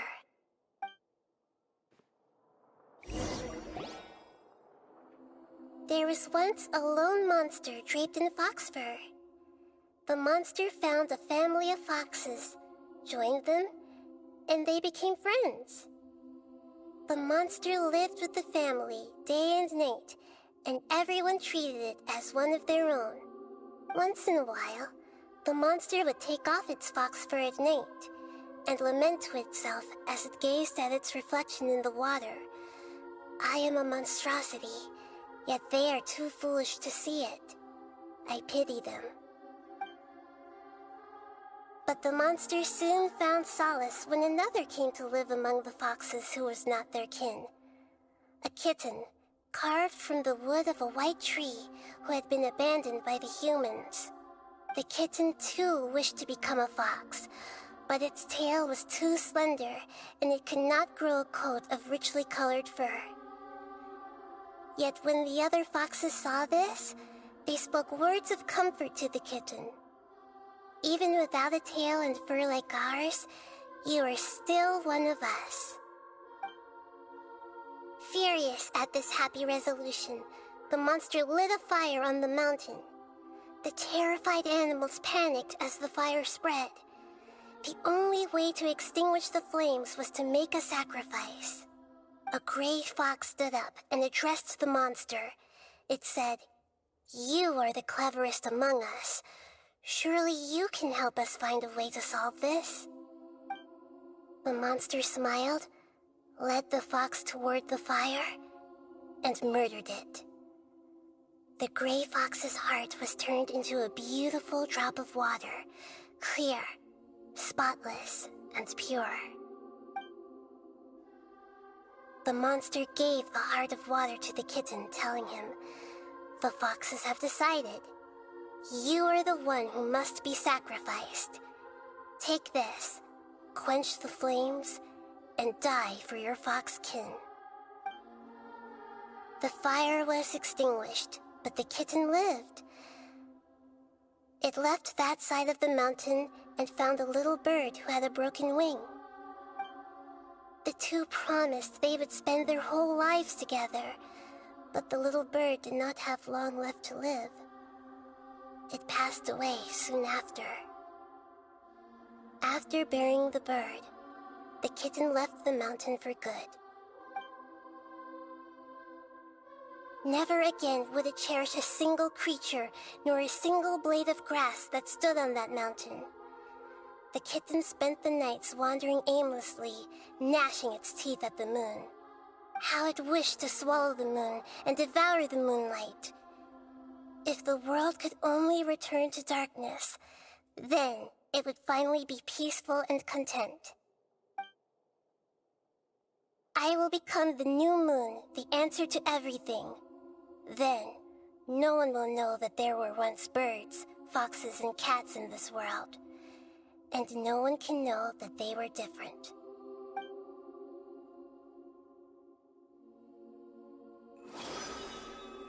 We solved it! I remember now. This is not just the Balladeer story. It is his very own memories. I made a backup so that it would be preserved no matter what happened. To become a god, he was experimented on and modified countless times. It was brutal torture, and the only reason he was able to survive is that he was a puppet. This memory was extracted from him by the scholars. Presumably, they kept it to have something to defend themselves with. Creating a deity was just the first step. Some of them wanted to be able to control it. That's why they backed up his memory for later use. I buried it deep inside one of my own dreams, and then hid it inside an allegorical story so that it wouldn't be altered. It's hard to believe that this person really existed, let alone that he tried to get rid of us on more than one occasion. Paimon has no memory of him at all. He completely vanished like a puff of smoke.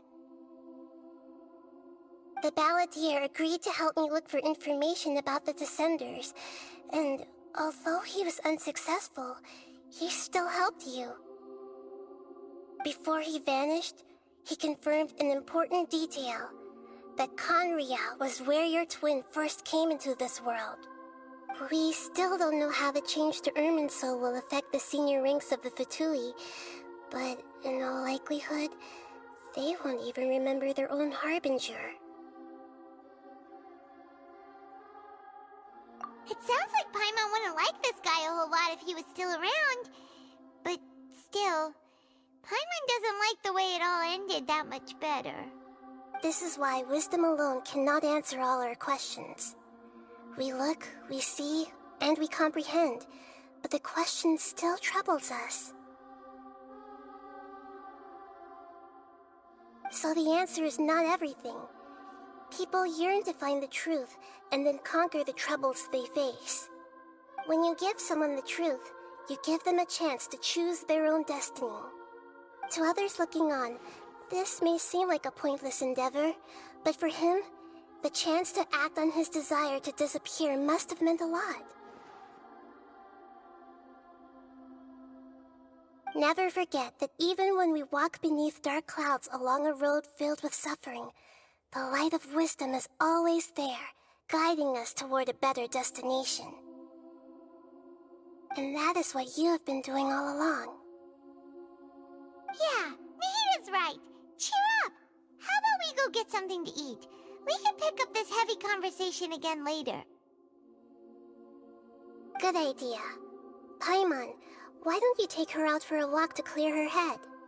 You got it! Come on, Traveler! You need to get out of your head for a while. You'll feel much better after taking a walk.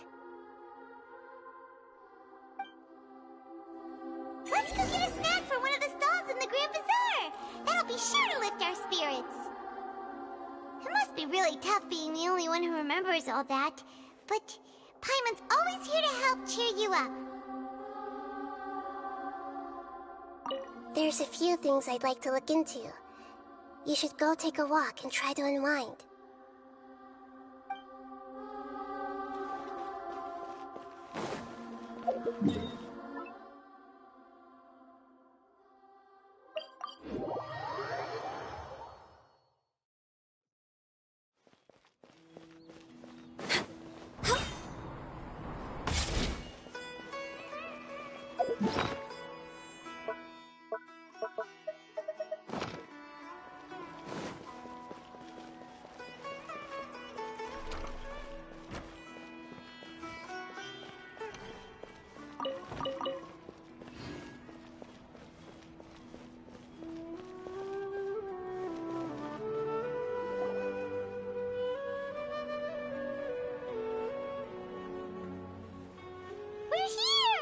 What should we eat first?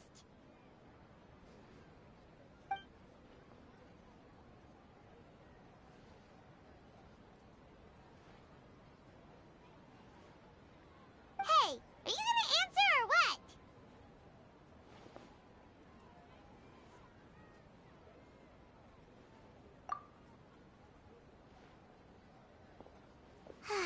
Alright, whatever you want. Well, Paimon will be right here when you figured stuff out. Then we can get something to eat.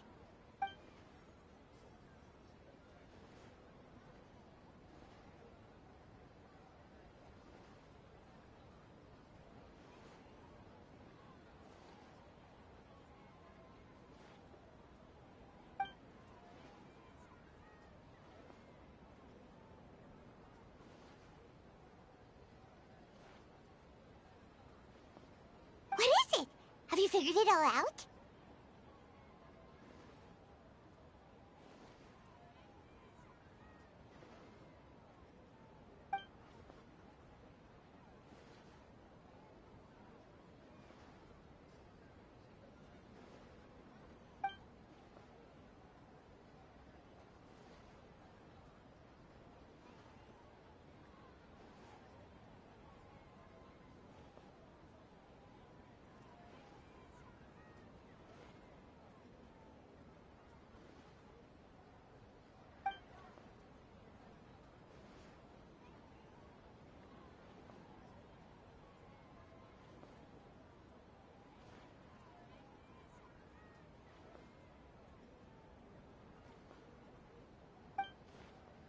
Why'd you jump up all of a sudden?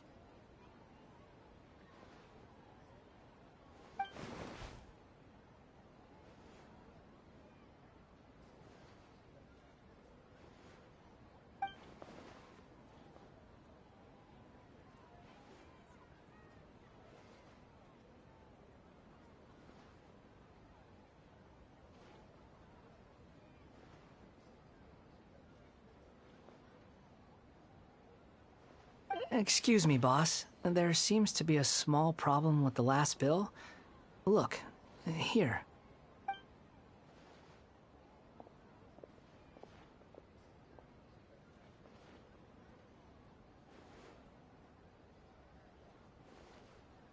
Hey! Hey, wait!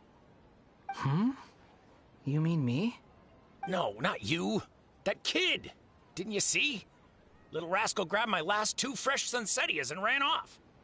Look, if you're gonna help out here, you can't keep spacing out, okay? What is it?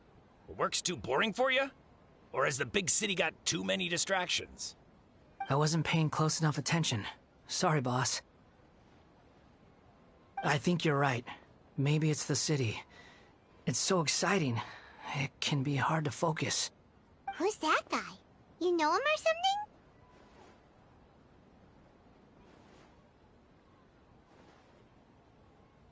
He's who? You're a strange one, kiddo. You say you don't want any money for helping out here, and then when I actually give you some work to do, you keep letting yourself get distracted. I don't want to take advantage, so I'm happy to pay you what I'd pay anyone else.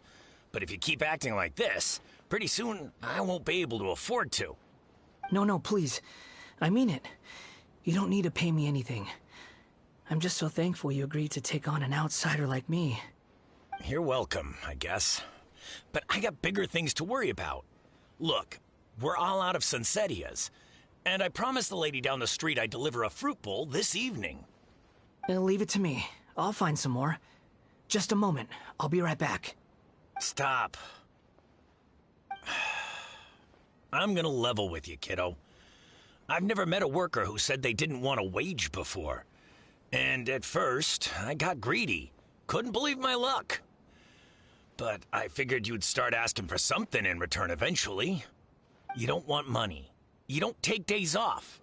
And in your free time, all I see you do is wander around, taking in the sights. Are you a drifter or something? That's right, I am. We can talk more about that later. First, let me get those fruits you needed. Sunsettias, was it? I'll be right back. Hey, what do we do now? Okay, stay out of sight. Don't let him see you.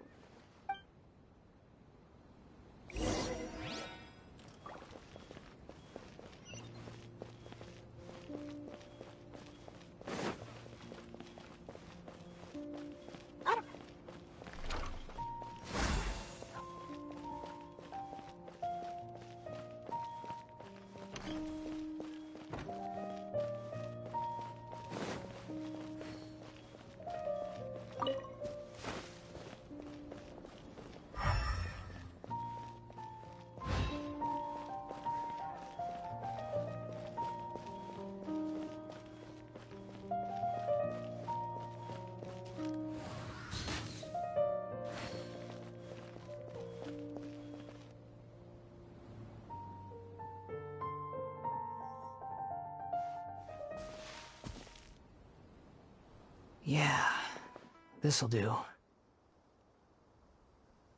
though you say he's the balladeer, what are we planning on doing? Stealing his Sunsetias? Isn't that a bit too cruel?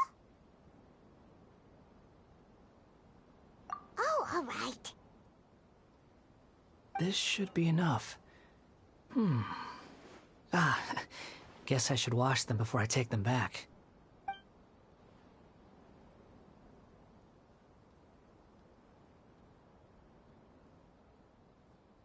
Huh?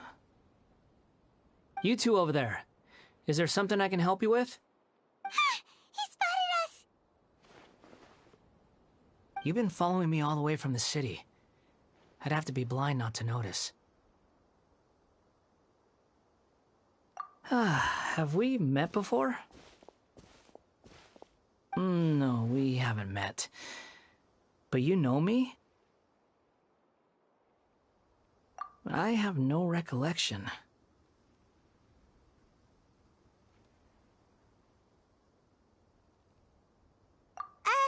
Are you absolutely sure? Sorry, but I just can't take your word for it.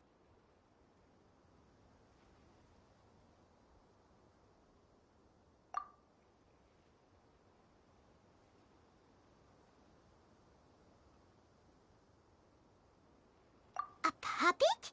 What makes you think that? Huh? You were right! The look on his face! I guess you do know me after all. That is not something I share with a lot of people. Look, I'm just a wanderer. But seeing as you've gone through all this trouble to track me down, I'm sure whatever it is must be important.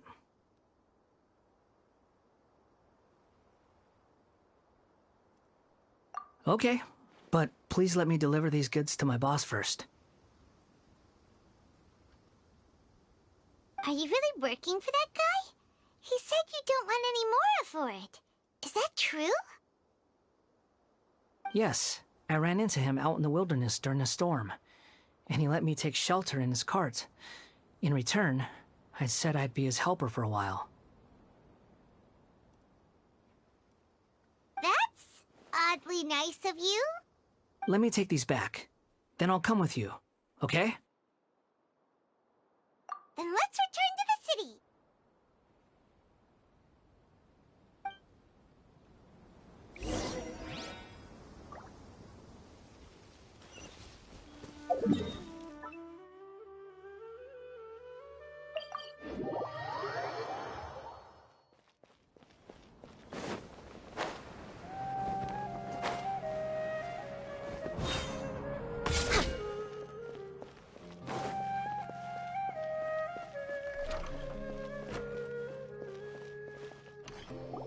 Here you go, boss. I'll leave them right here. Oh, you really went and picked some more. Who are these two? Something's come up, and they need to borrow me. Sorry, boss. I'm afraid I'll be away from the stall for a while. I was just about to pay you anyway. Go wherever you want, kid. Don't waste your time here. What? I get it, okay? You just wanted to help me out, to thank me for giving you shelter from the rain that day. Even then, I don't understand why you're so adamant that you don't want any pay for it. But look, it was pouring down, and there you were, sauntering along without a care in the world, like you had nowhere to be and didn't even care that it was raining.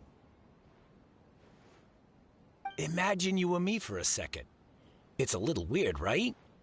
Why is this guy traveling during a rainstorm if he's not trying to get somewhere? And why is he taking a shortcut through the open country if he's not even in a hurry?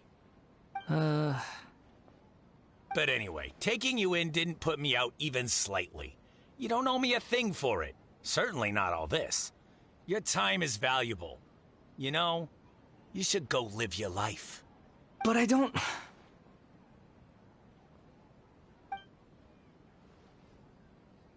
No, you're right.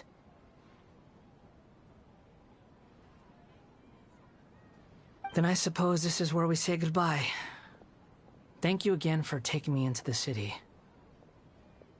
Don't mention it, kiddo.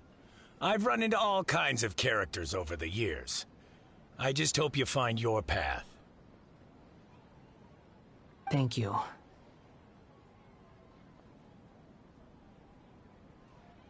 All right, done.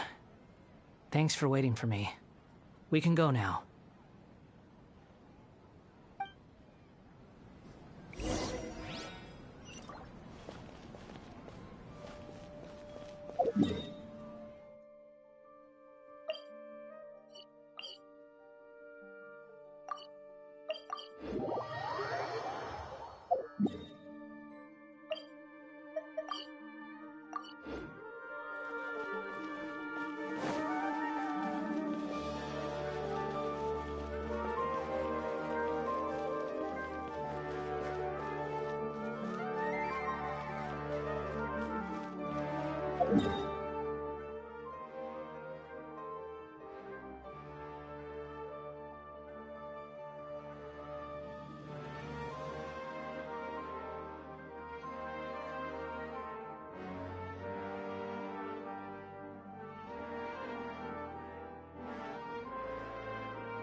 What's wrong? Huh? Are you? Hello. I do apologize for the sudden intrusion. We found this guy in the street, but he doesn't seem to remember anything. So, yeah, quite an eventful walk.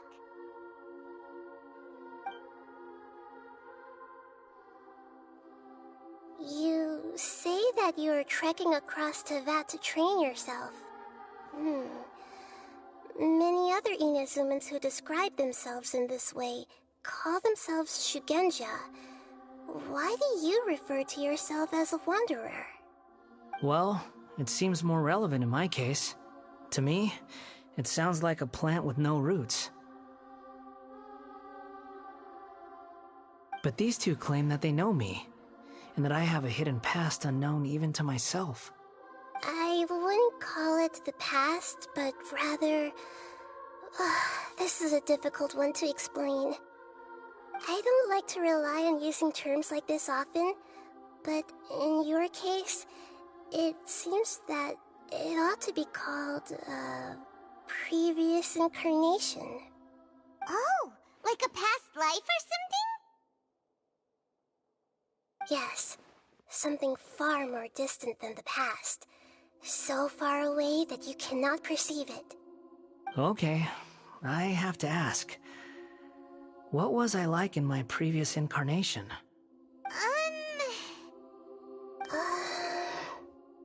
Oh, okay. I see. You want to tell me, but you can't bring yourselves to say it. Looks like I didn't have the most wonderful existence in my previous incarnation.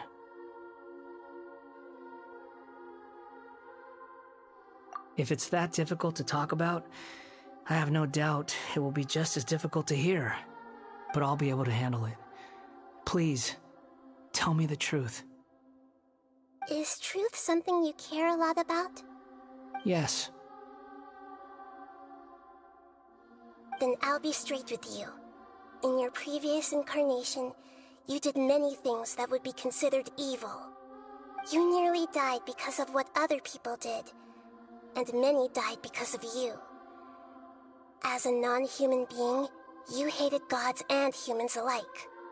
You drifted from place to place, never able to settle, even where you found status and identity.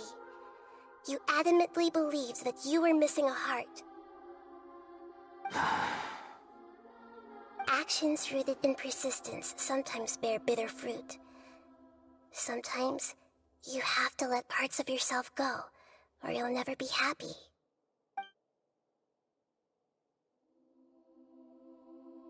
I gave everything I had, but it barely changed history at all. In terms of the outcome alone, that's true. I don't think I can judge everything I've heard purely in terms of right and wrong. Each choice a person makes belongs to a specific place and time, a chain of cause and effect, a cycle of karma and consequence. That is the nature of truth. If one thing is right, its opposite must be wrong. And yet, dichotomies like this are not enough to explain the world in all of its complexity. It seems like my previous incarnation wasn't the most likable individual.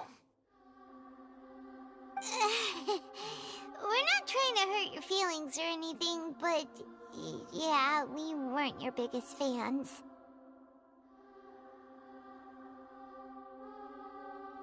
If we were enemies, why are you trying to help me find the truth? This is so frustrating! This guy's supposed to be our arch enemy, but now he's just some random stranger we met on the street! He's got so much to answer for, but we can't make him talk because he doesn't remember anything. What a weird situation. Lesser Lord Kusanali, as the god of wisdom, I trust that everything you told me must be true. Yes, it's all true. I can even show you the memories themselves, if you're willing. Please, I want to see them for myself. I want to experience my own transgressions. Even though it will cause your present self great mental anguish? I'm just a puppet, with no heart and no name. There is nothing in this world for me to cling to fill the void within me. Except maybe these sins that can never be undone. Very well. As you wish. Wait, shouldn't we go with him? This one's kind of on us for bringing him here. Don't worry. Whatever danger I might face, it's my burden to bear. Traveler, could I ask you to supervise him on my behalf? Oh, good point. Given your, unique situation, we'd better keep an eye on you. Understood. Thank you. Now, prepare yourselves, everyone.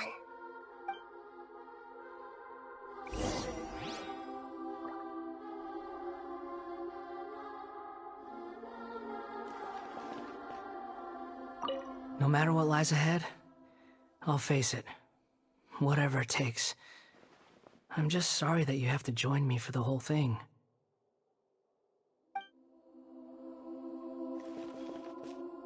It's time to get ready.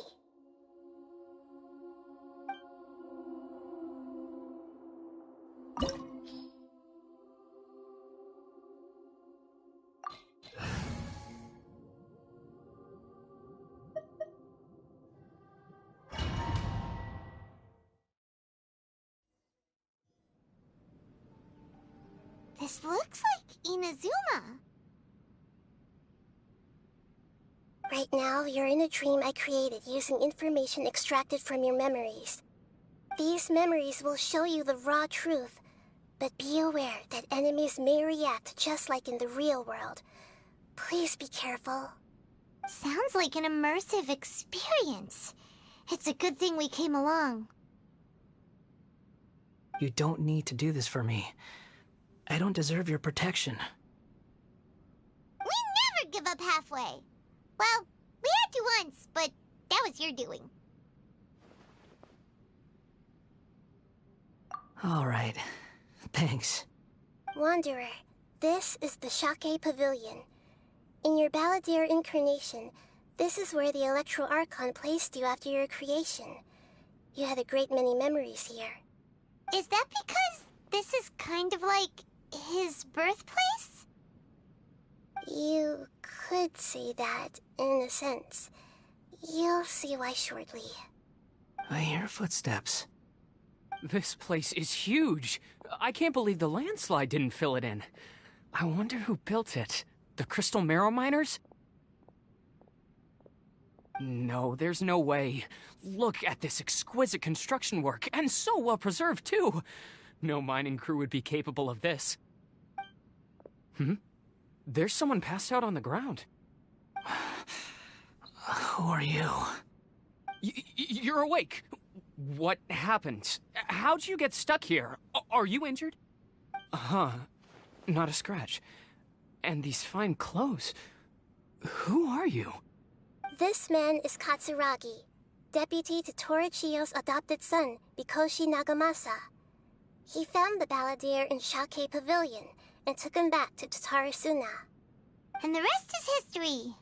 Well, it used to be. In the original version of events, Katsuragi was ultimately killed by Nagamasa. Let me get you out of here.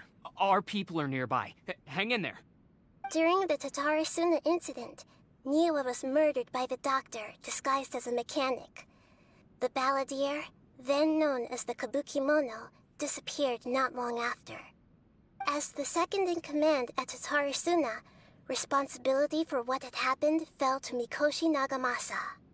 But Katsuragi had sworn lifelong loyalty to Nagamasa after the latter had once saved his life. At Katsuragi's insistence, Nagamasa killed him to put an end to the Tatarasuna incident.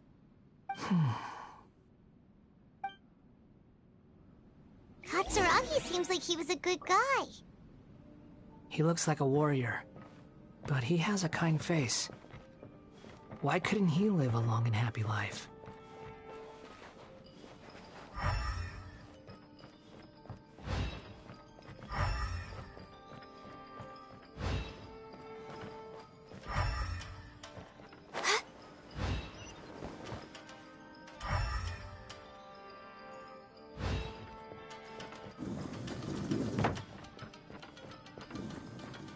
Born of ice and frost.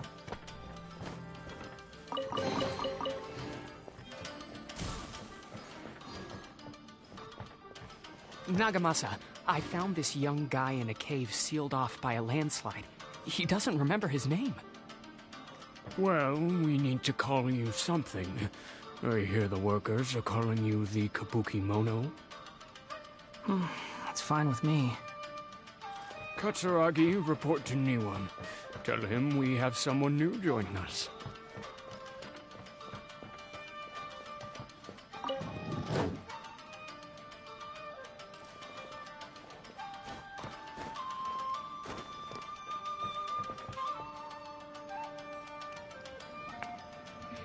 What's the point of the ladder?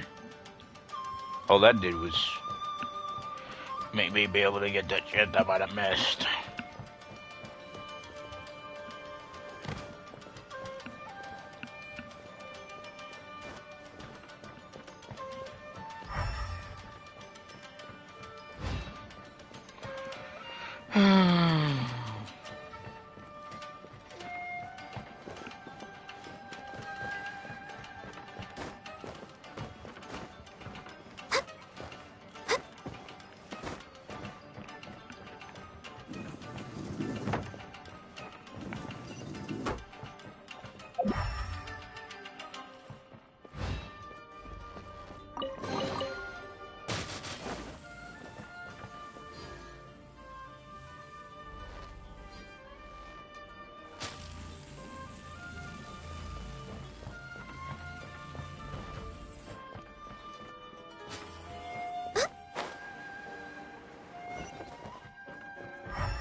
Oh, this is where you were born? It's pretty. But there's nobody here. I was abandoned, like you. I lived here for a while at first, but there's nothing for us here. We can't stay. Okay. I heard my mom and dad used to make swords, but the factory manager died, and then my dad got sick.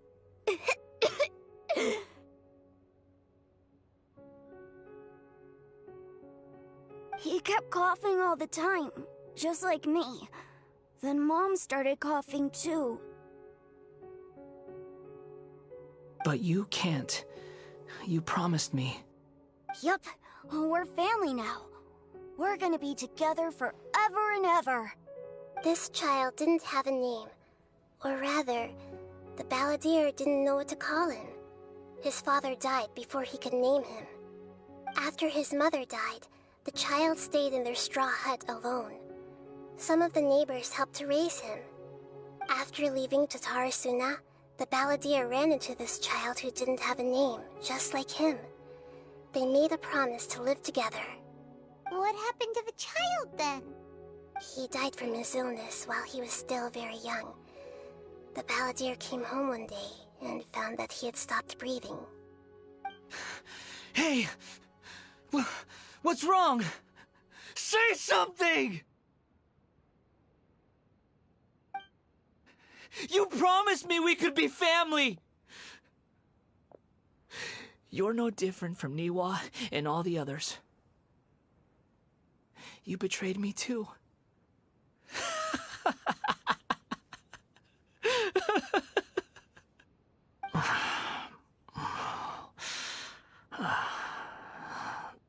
The voices have gone. It looks like the memory ends here. Let's keep going.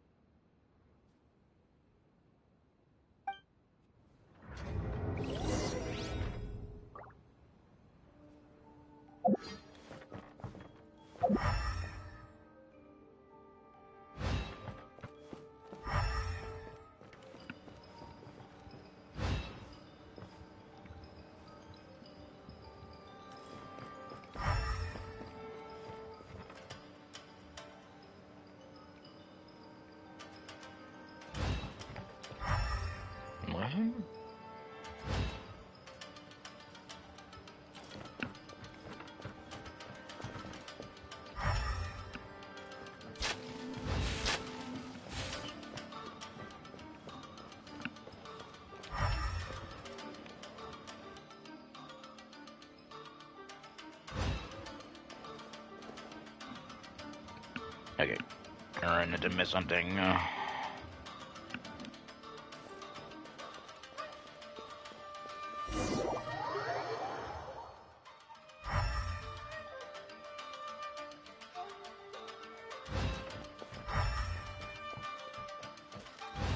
You do realize you're blocking my path. I come not to obstruct you. I've been waiting. What you are truly is a weapon, one that could be wielded with an iron will. Or you could continue to drift aimlessly. Are you trying to win me over? The long-fated rebellion has begun. Why not take your place at the banquet and join those who shall feast?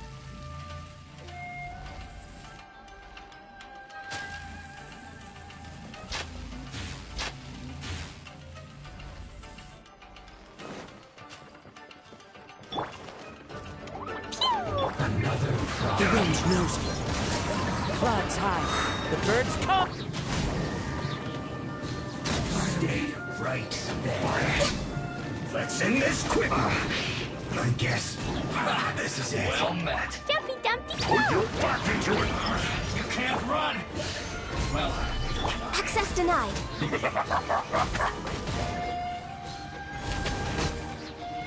don't be a killjoy. We've only just begun.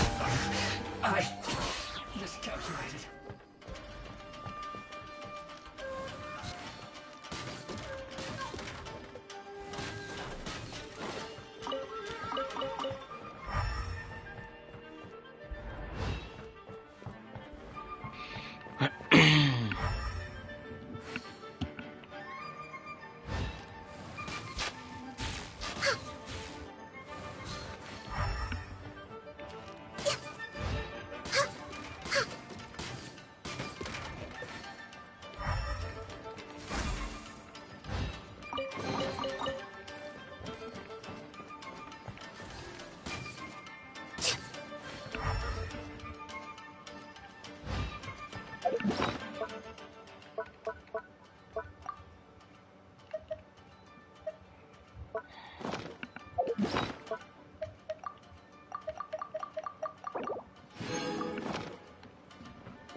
This place is dark.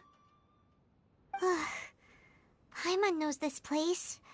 It's the Delusion Factory in Inazuma. In the original version of events, the Traveler once encountered the Balladeer here. Such a creepy atmosphere. And so familiar.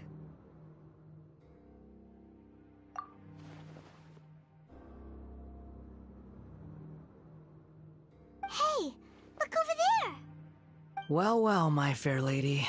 Is this rundown factory and these incompetent fools all for me? Wow. You shouldn't have. Huh.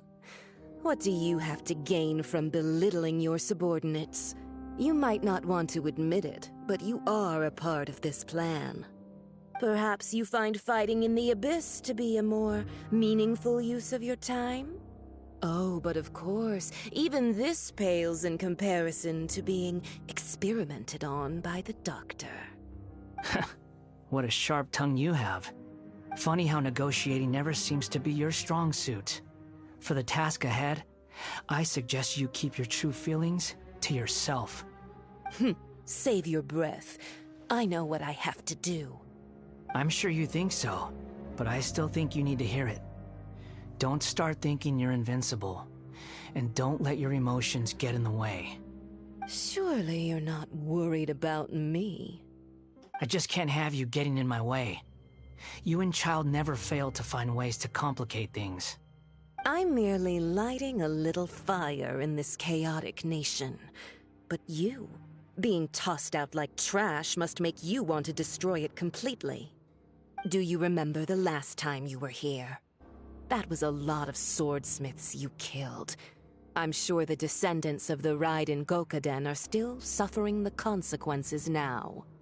Look at you. Oh, don't get so sentimental. Now, give that poor little tongue of yours a rest and stop pretending like you're above everyone else. Bye then. See you at the victory feast.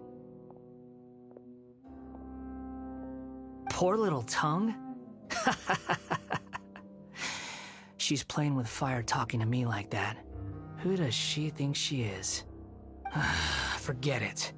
Someone might find me here any minute now. I should prepare to give them a warm welcome.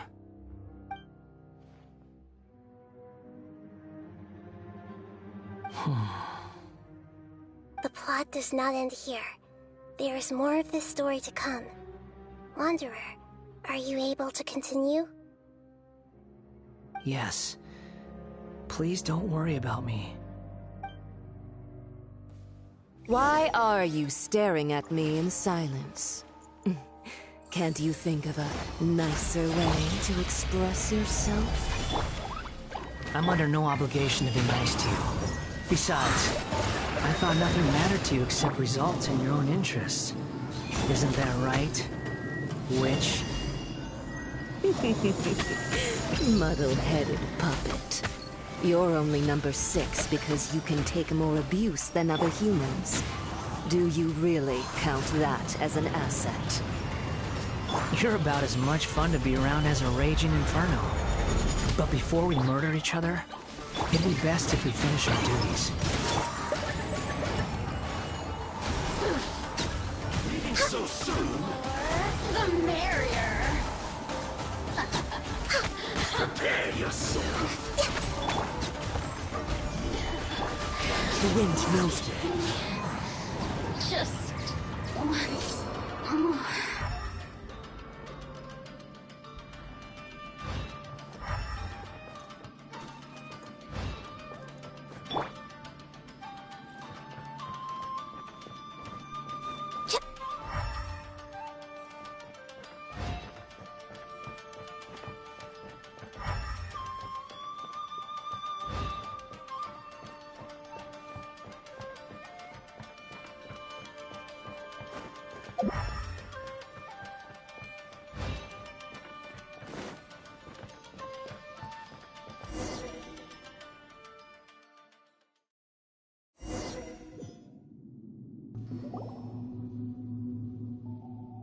Looks like we have arrived in Sumeru. Is that? Considering that Amorta's sage, Nafis, refused to join this project, I'll take part in the experiment in his place. Welcome. I look forward to a fruitful collaboration. When do we start? You seem impatient. You should know that becoming a god is far from a trivial affair. The biological transformation is a lengthy process. As such, I too would recommend that we commence as soon as possible. In the event that a successful connection is established, his body will become permanently bound to the machine, and he will be unable to move independently of it. Nothing worse than what I've been through before then, Doctor. You were the most resilient test subject I ever came across. Thanks to you, I was able to garner a great deal of information. Alas, after that, you were under orders to remain in the abyss. We barely saw each other, and it became difficult to further refine the knowledge I had gained. That was gracefully worded. Ever wonder what they think if they knew that nothing matters to you, apart from your crazy experiments? I suggest you speak to me in a more respectful tone, Scaramouche. The mere fact of your utility does not make you indestructible. The doctor again? That was uncomfortable to watch. That person gives off a very sinister energy. It's normal for him to give you the creeps. He scares the bejeebers out of Paimon. Let's move on.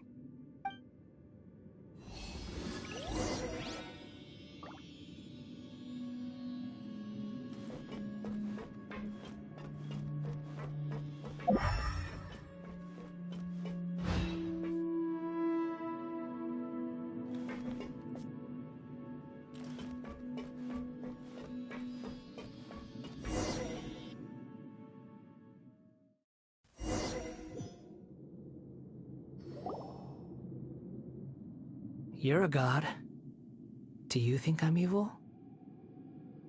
If you accept that he is you, just as you are you, then yes, you are evil. In your eyes, are there any differences between humans and puppets? Do you think there are any differences between your present self and your previous and future incarnations? If not, then what are the differences between humans and puppets? Whoever has tasted the joys and sorrows of life in the human realm is human.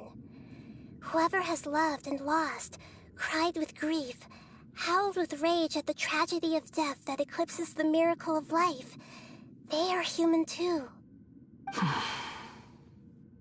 I've seen enough of my past. If possible, I'd like to reclaim the sins that are mine to bear. No matter the consequences, I won't run from blame or punishment. Whatever I am due, let it come to pass. Can you return my memories to me? Huh? But won't that mean you'll lose your current identity? I've always believed that human lives follow a set of rules, with each person being a collection of past experiences. As a puppet living in a human world, my life is subject to the same rules. Regaining your memories means reverting completely to your previous incarnation. All the emotions that you discarded will return to you. Are you sure you want to do this? I've lived with a void in my chest my whole life. My creator didn't need me. And ever since I awoke, I've just drifted from one place to the next. But then I met you. And I finally realized that reclaiming my missing sins might be my one opportunity to become my true self.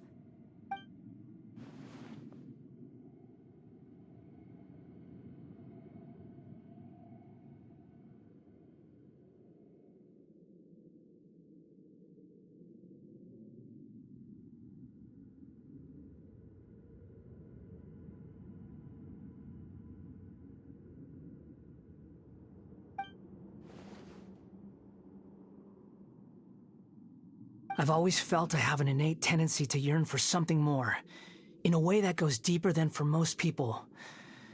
But for all my soul-searching as a Shugenja, I've never fully understood it. Looking at it now, it seems that I brought this curse upon myself. So I beg you, grant me this opportunity to gain a purpose, to change my destiny, and end my wandering. Very well. Since your mind is made up, I will return to you that which is yours.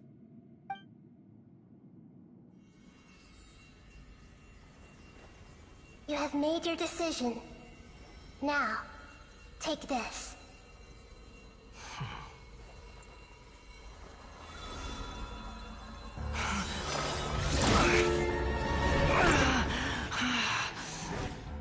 Set him free?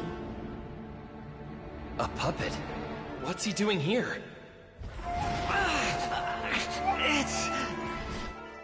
You're a human as far as I'm concerned. Everyone's here. Wonderful. What a fine blade. Nagamasa will be thrilled. This is my...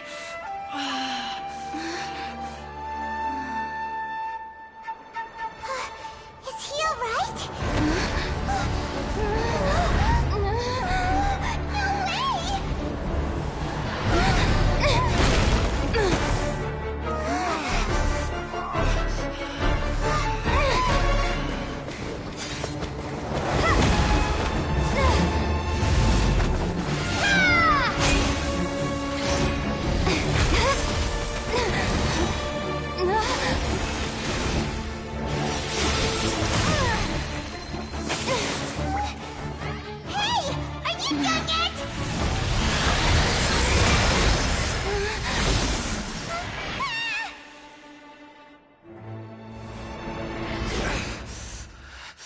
All worthless dross will be purged. That's why this won't be the end.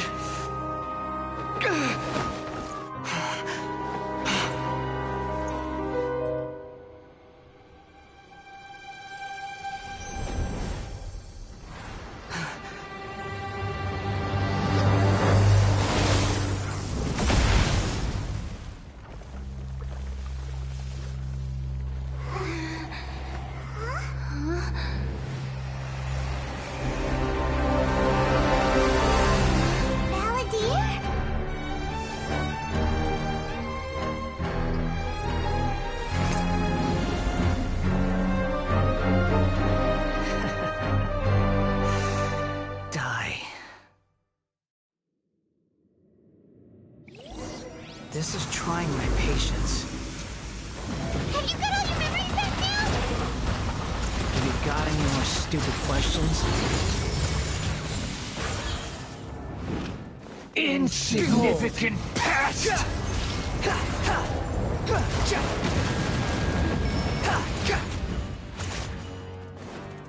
The wind rises.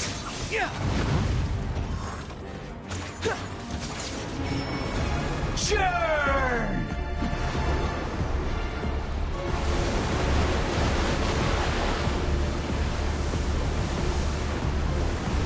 Squall Fury.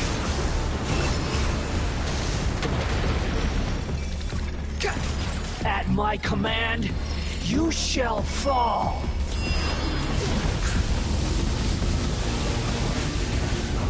Behold.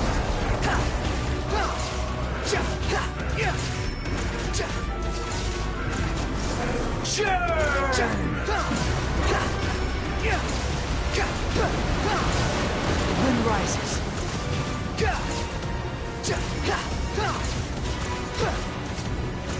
My endless cycle begins. Squall Fury.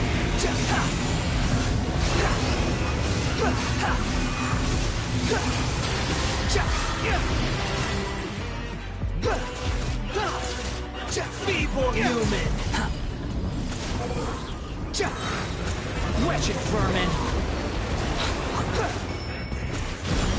Behold!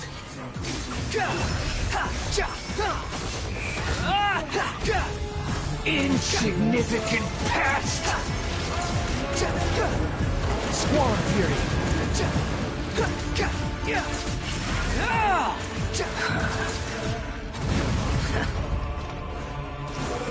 Perish!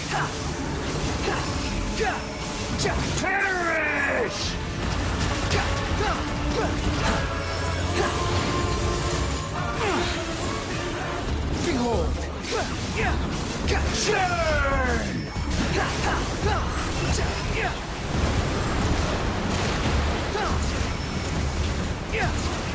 Swan Fury! Cry louder! Feeble human!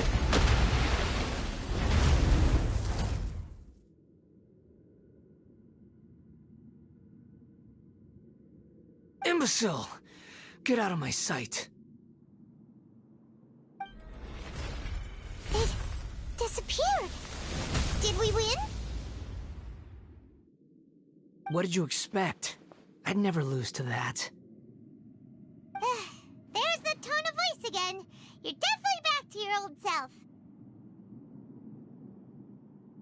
Wait, but it was you inside that thing too! What have you got to be smug about?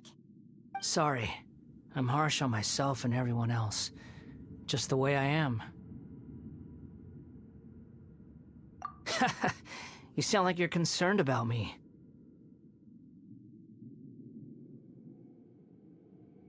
But don't worry.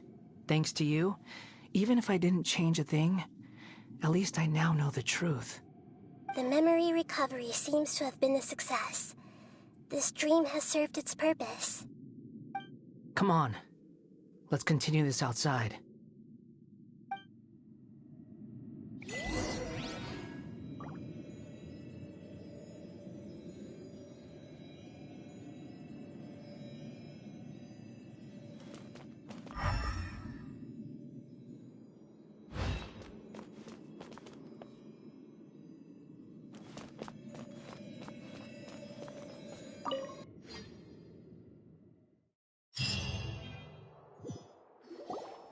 Welcome back, Traveler, Paimon, Balladeer. It feels like we just went on a really long journey. Paimon's exhausted. You don't like being addressed by that name? It's fine. But I was just thinking, I should probably change it. After learning about everything the doctor did, there's no way I can carry on using a name connected to him. I'm not planning on returning to the Fatui, and they wouldn't take me back anyway. Recent events will have affected a lot of people, and they might not even remember who the Sixth is. So, you're quitting the Fatui for good?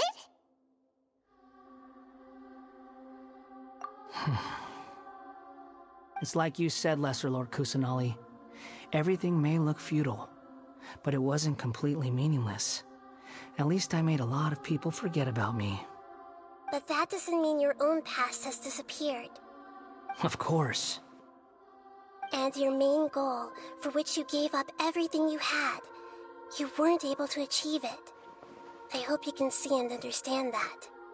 Changing the world, changing the past, changing the fates of other people, these are not simple things to accomplish.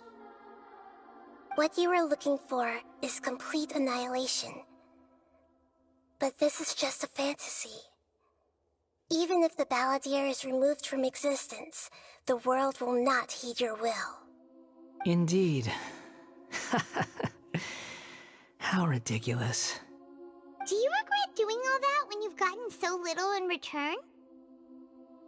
Even if I'm completely worthless, there's nothing in the world worth regretting.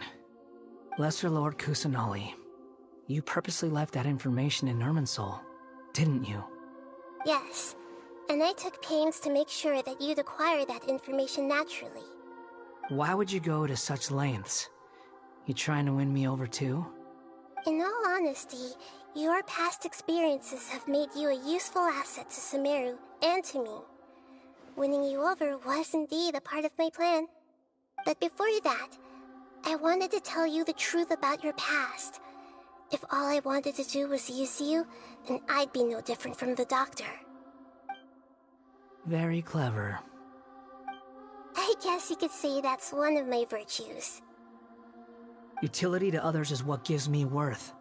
So if embracing my sins is what it takes to make me useful again, so be it. Oh, right. I almost forgot. You're the good guys. You're into justice and all that. Sorry if I have a slightly different perspective on things, but I don't feel like I've been duped. The wisest leaders are fated to end up with the best helpers. I can live with that. I'm glad you're able to think of it in that way. Traveler, in the future, I'll continue to search Irminsul more deeply and see what secrets can be uncovered, including the beginning of your twins' journey recorded in Irminsul. What exactly happened before and after that point? I want to know as well. I will try. Traveler. After I dove into the information torrents in Irminsul, why did you go to Inazuma? So that's how you found out whose fate had changed. And how? Well, whatever your reasons, you did me a favor. And I'll do everything I can to pay it back. Borrowing and returning are the only real relationships between individuals. I'll balance the books one day. Don't you worry. That's not true. A relationship between two people is not simply a ledger that can be reset to zero. I think deep down you realize this. People who show up in your life don't just evaporate like water drops and leave nothing behind. There is no such thing as balancing the books. Some things in this world can never be brought back, and they can never be changed, which is why there is emotion in the human world. Everything that you feel is real and lasting, and whatever is missing in you will not be made whole. To be human is to live with imperfections. You can choose whether or not you want to be human. But humans can't live without a heart, can they? Anyway, I gave up trying to become a human a long time ago. You understand what pain is perfectly well, even without a heart. You're just bearing your feelings. The past is set in stone, but you can keep moving on. And the longer your future lasts, the shorter your past will become, until one day, it is but a tiny fraction of your life. Sounds like you've got a future planned out for me. Everything's ended up being pretty darn complicated. Paimon doesn't even know where to start, but the most important thing now is that you need to follow Nahida. Otherwise, all our efforts will have been for nothing.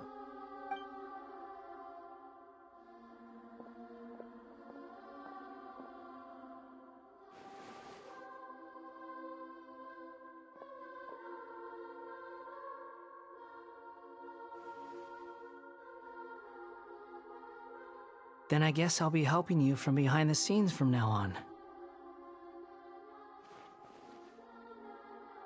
I'm glad that you've accepted our proposal. Why don't you choose a new name to celebrate? Ooh! Paimon wants to pick an ugly nickname for you, too! Why? Because Paimon still doesn't like you that much. Then I hope we don't see much of each other in the future. A name is life's first gift. You didn't say it out loud, but I know that's what you're thinking. The Traveler and Paimon have helped you a lot. If you can't decide on a new name, maybe you can ask them for ideas. No! Paimon only does nicknames! If it's a serious name you're after, it's all yours.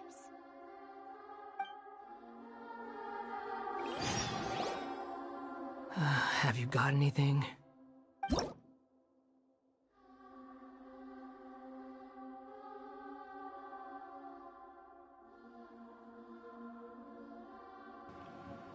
Wait, what?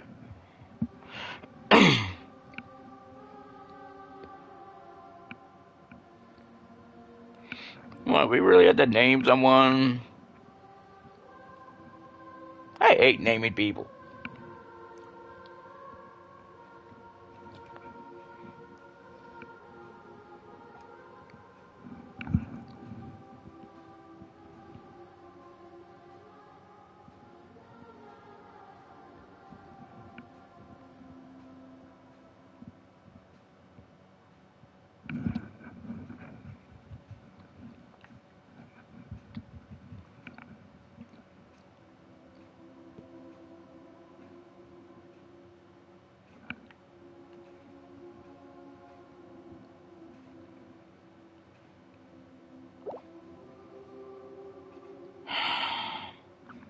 I don't know.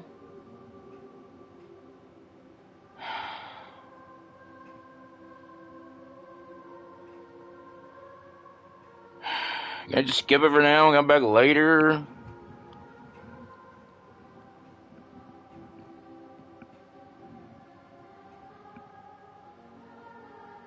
What about Jackass? No, that wouldn't work. I can't think of any names. I'm horrible at naming.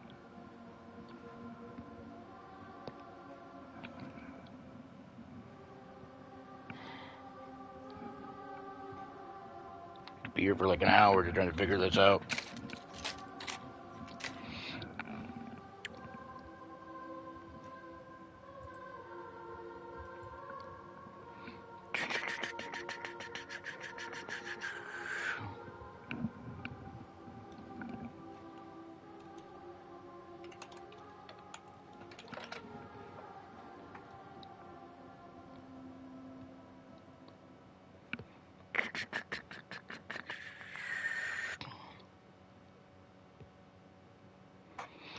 I don't know.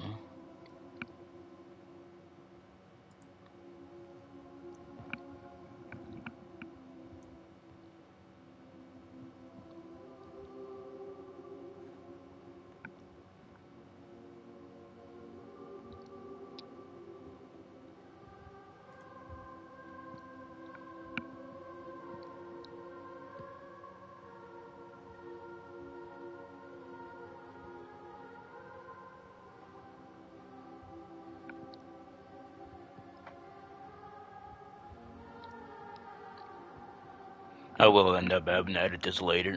Hopefully I can edit it right.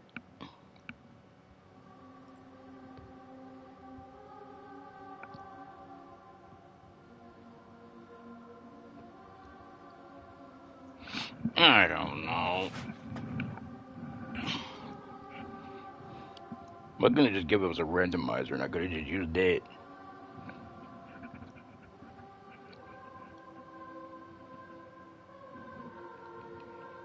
But I'm gonna be, I don't know why. I had to come up with an idea to just pick one. I can never really.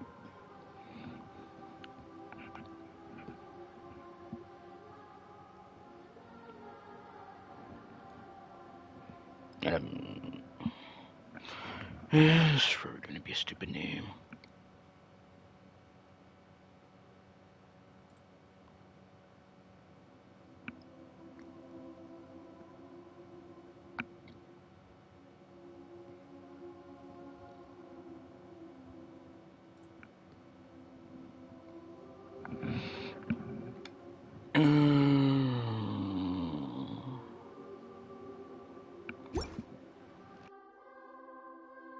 Are you sure?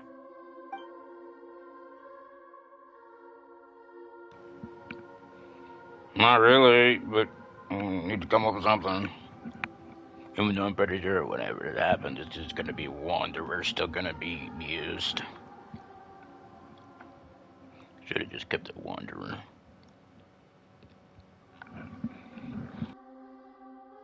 Oh, alright. If you say so. There. Now you have a name of your own. What about a nickname? Are you done yet? Still thinking. Stop rushing me! Take your time. I don't need to see you again until you've thought of one. Everyone who manipulated me and made me suffer will have to pay the price. You mean the Fatui? The doctor, at least. Now that your stance has changed, I believe your future path will change accordingly. But it won't be immediate. You still need some time to compose yourself. One more thing.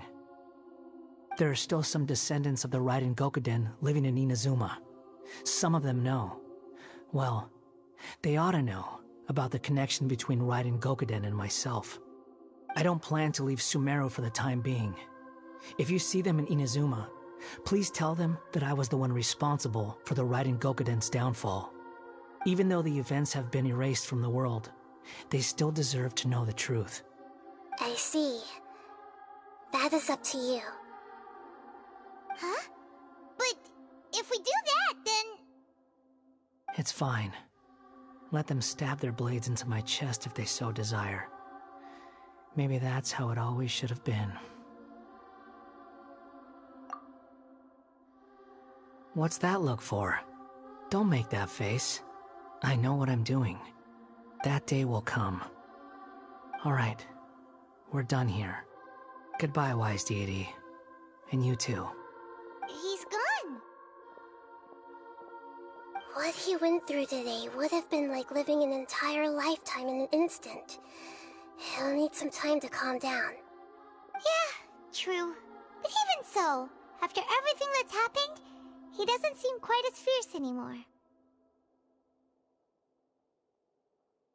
So we can finally go eat? Paimon is starving. Thank you both. I hope you will find somewhere nice to go and relax for a while.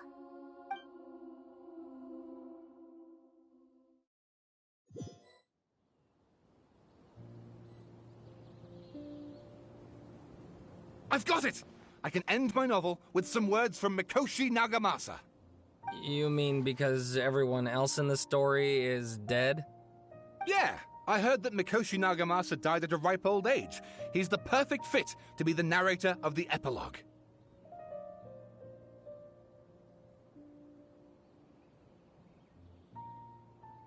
The dark clouds had dissipated, but they continued to cast their shadow in Mikoshi Nagamasa's mind for decades to come. Then, one night, as an old man, he had a dream. On the night when that prized blade, the Daitatara Nagamasa, was forged, the people rejoiced, and there was painting, dancing, and drinking. All these expressions of joy melted down in the furnace fire and turned into red clouds that rallied around the final sunrise that Mikoshi Nagamasa saw in his lifetime. Life is a story too long to be told, a journey that you must walk to behold.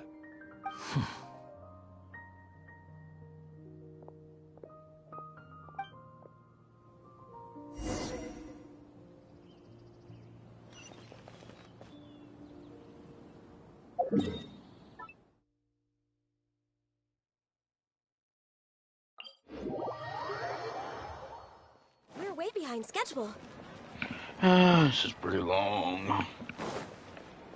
What they have as a name? Why don't they just come up with a name and name it so they don't have to worry about trying to fill in wander everywhere when his name's supposed to be mentioned, just like traveler everywhere.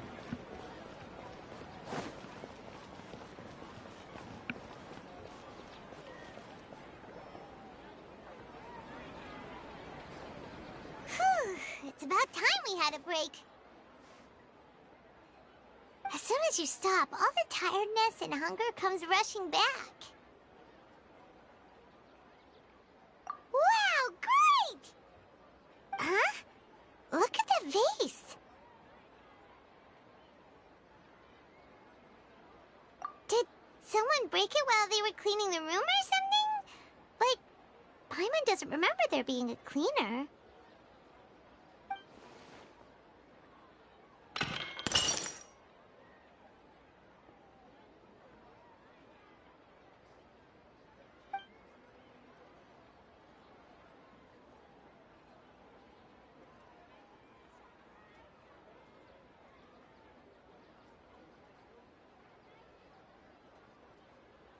You sound lost and confused.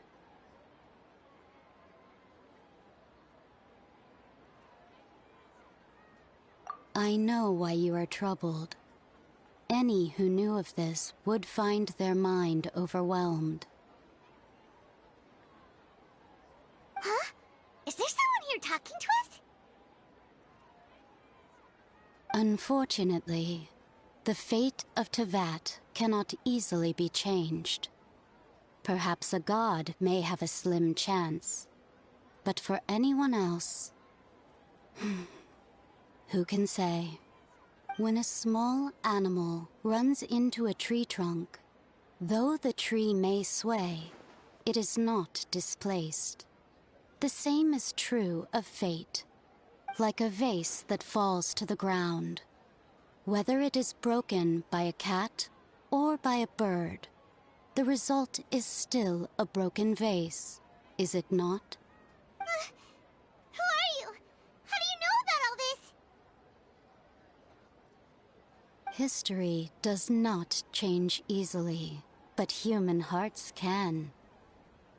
Believe your own eyes. Only that which you see is true. What is unseen is but an illusion.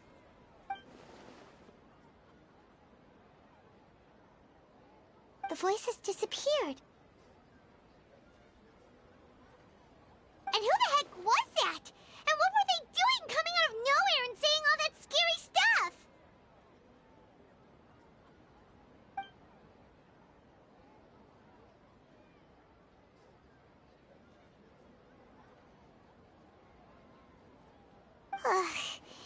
Anyway, that face is still lying there broken on the ground.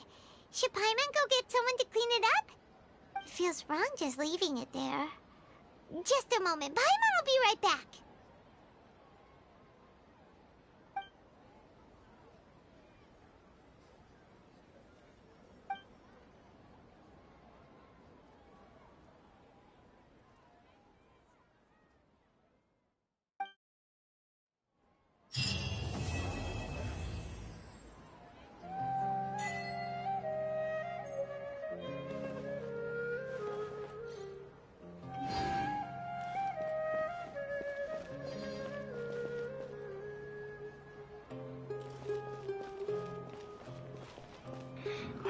Well, that's probably gonna be it. I'm not in the mood for that either. That's gonna have to be a separate part of the video, and I'll try to combine them together at some point, hopefully. Because I gotta do that. Then I gotta go back to that, and it's so dumb. Can't believe I gotta finish that. I put off for so long. Which I never started the damn thing. What's this? And that's another thing that's weird. This is supposed to be a commission, but it has the stupid quest pen type thing instead of up.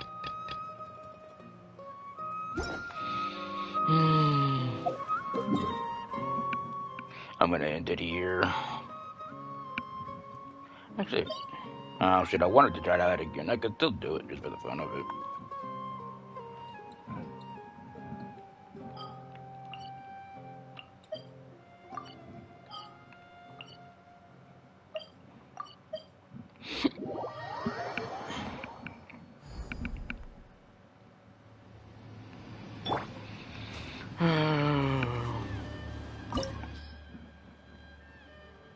How long has it been? It's almost 3 hours.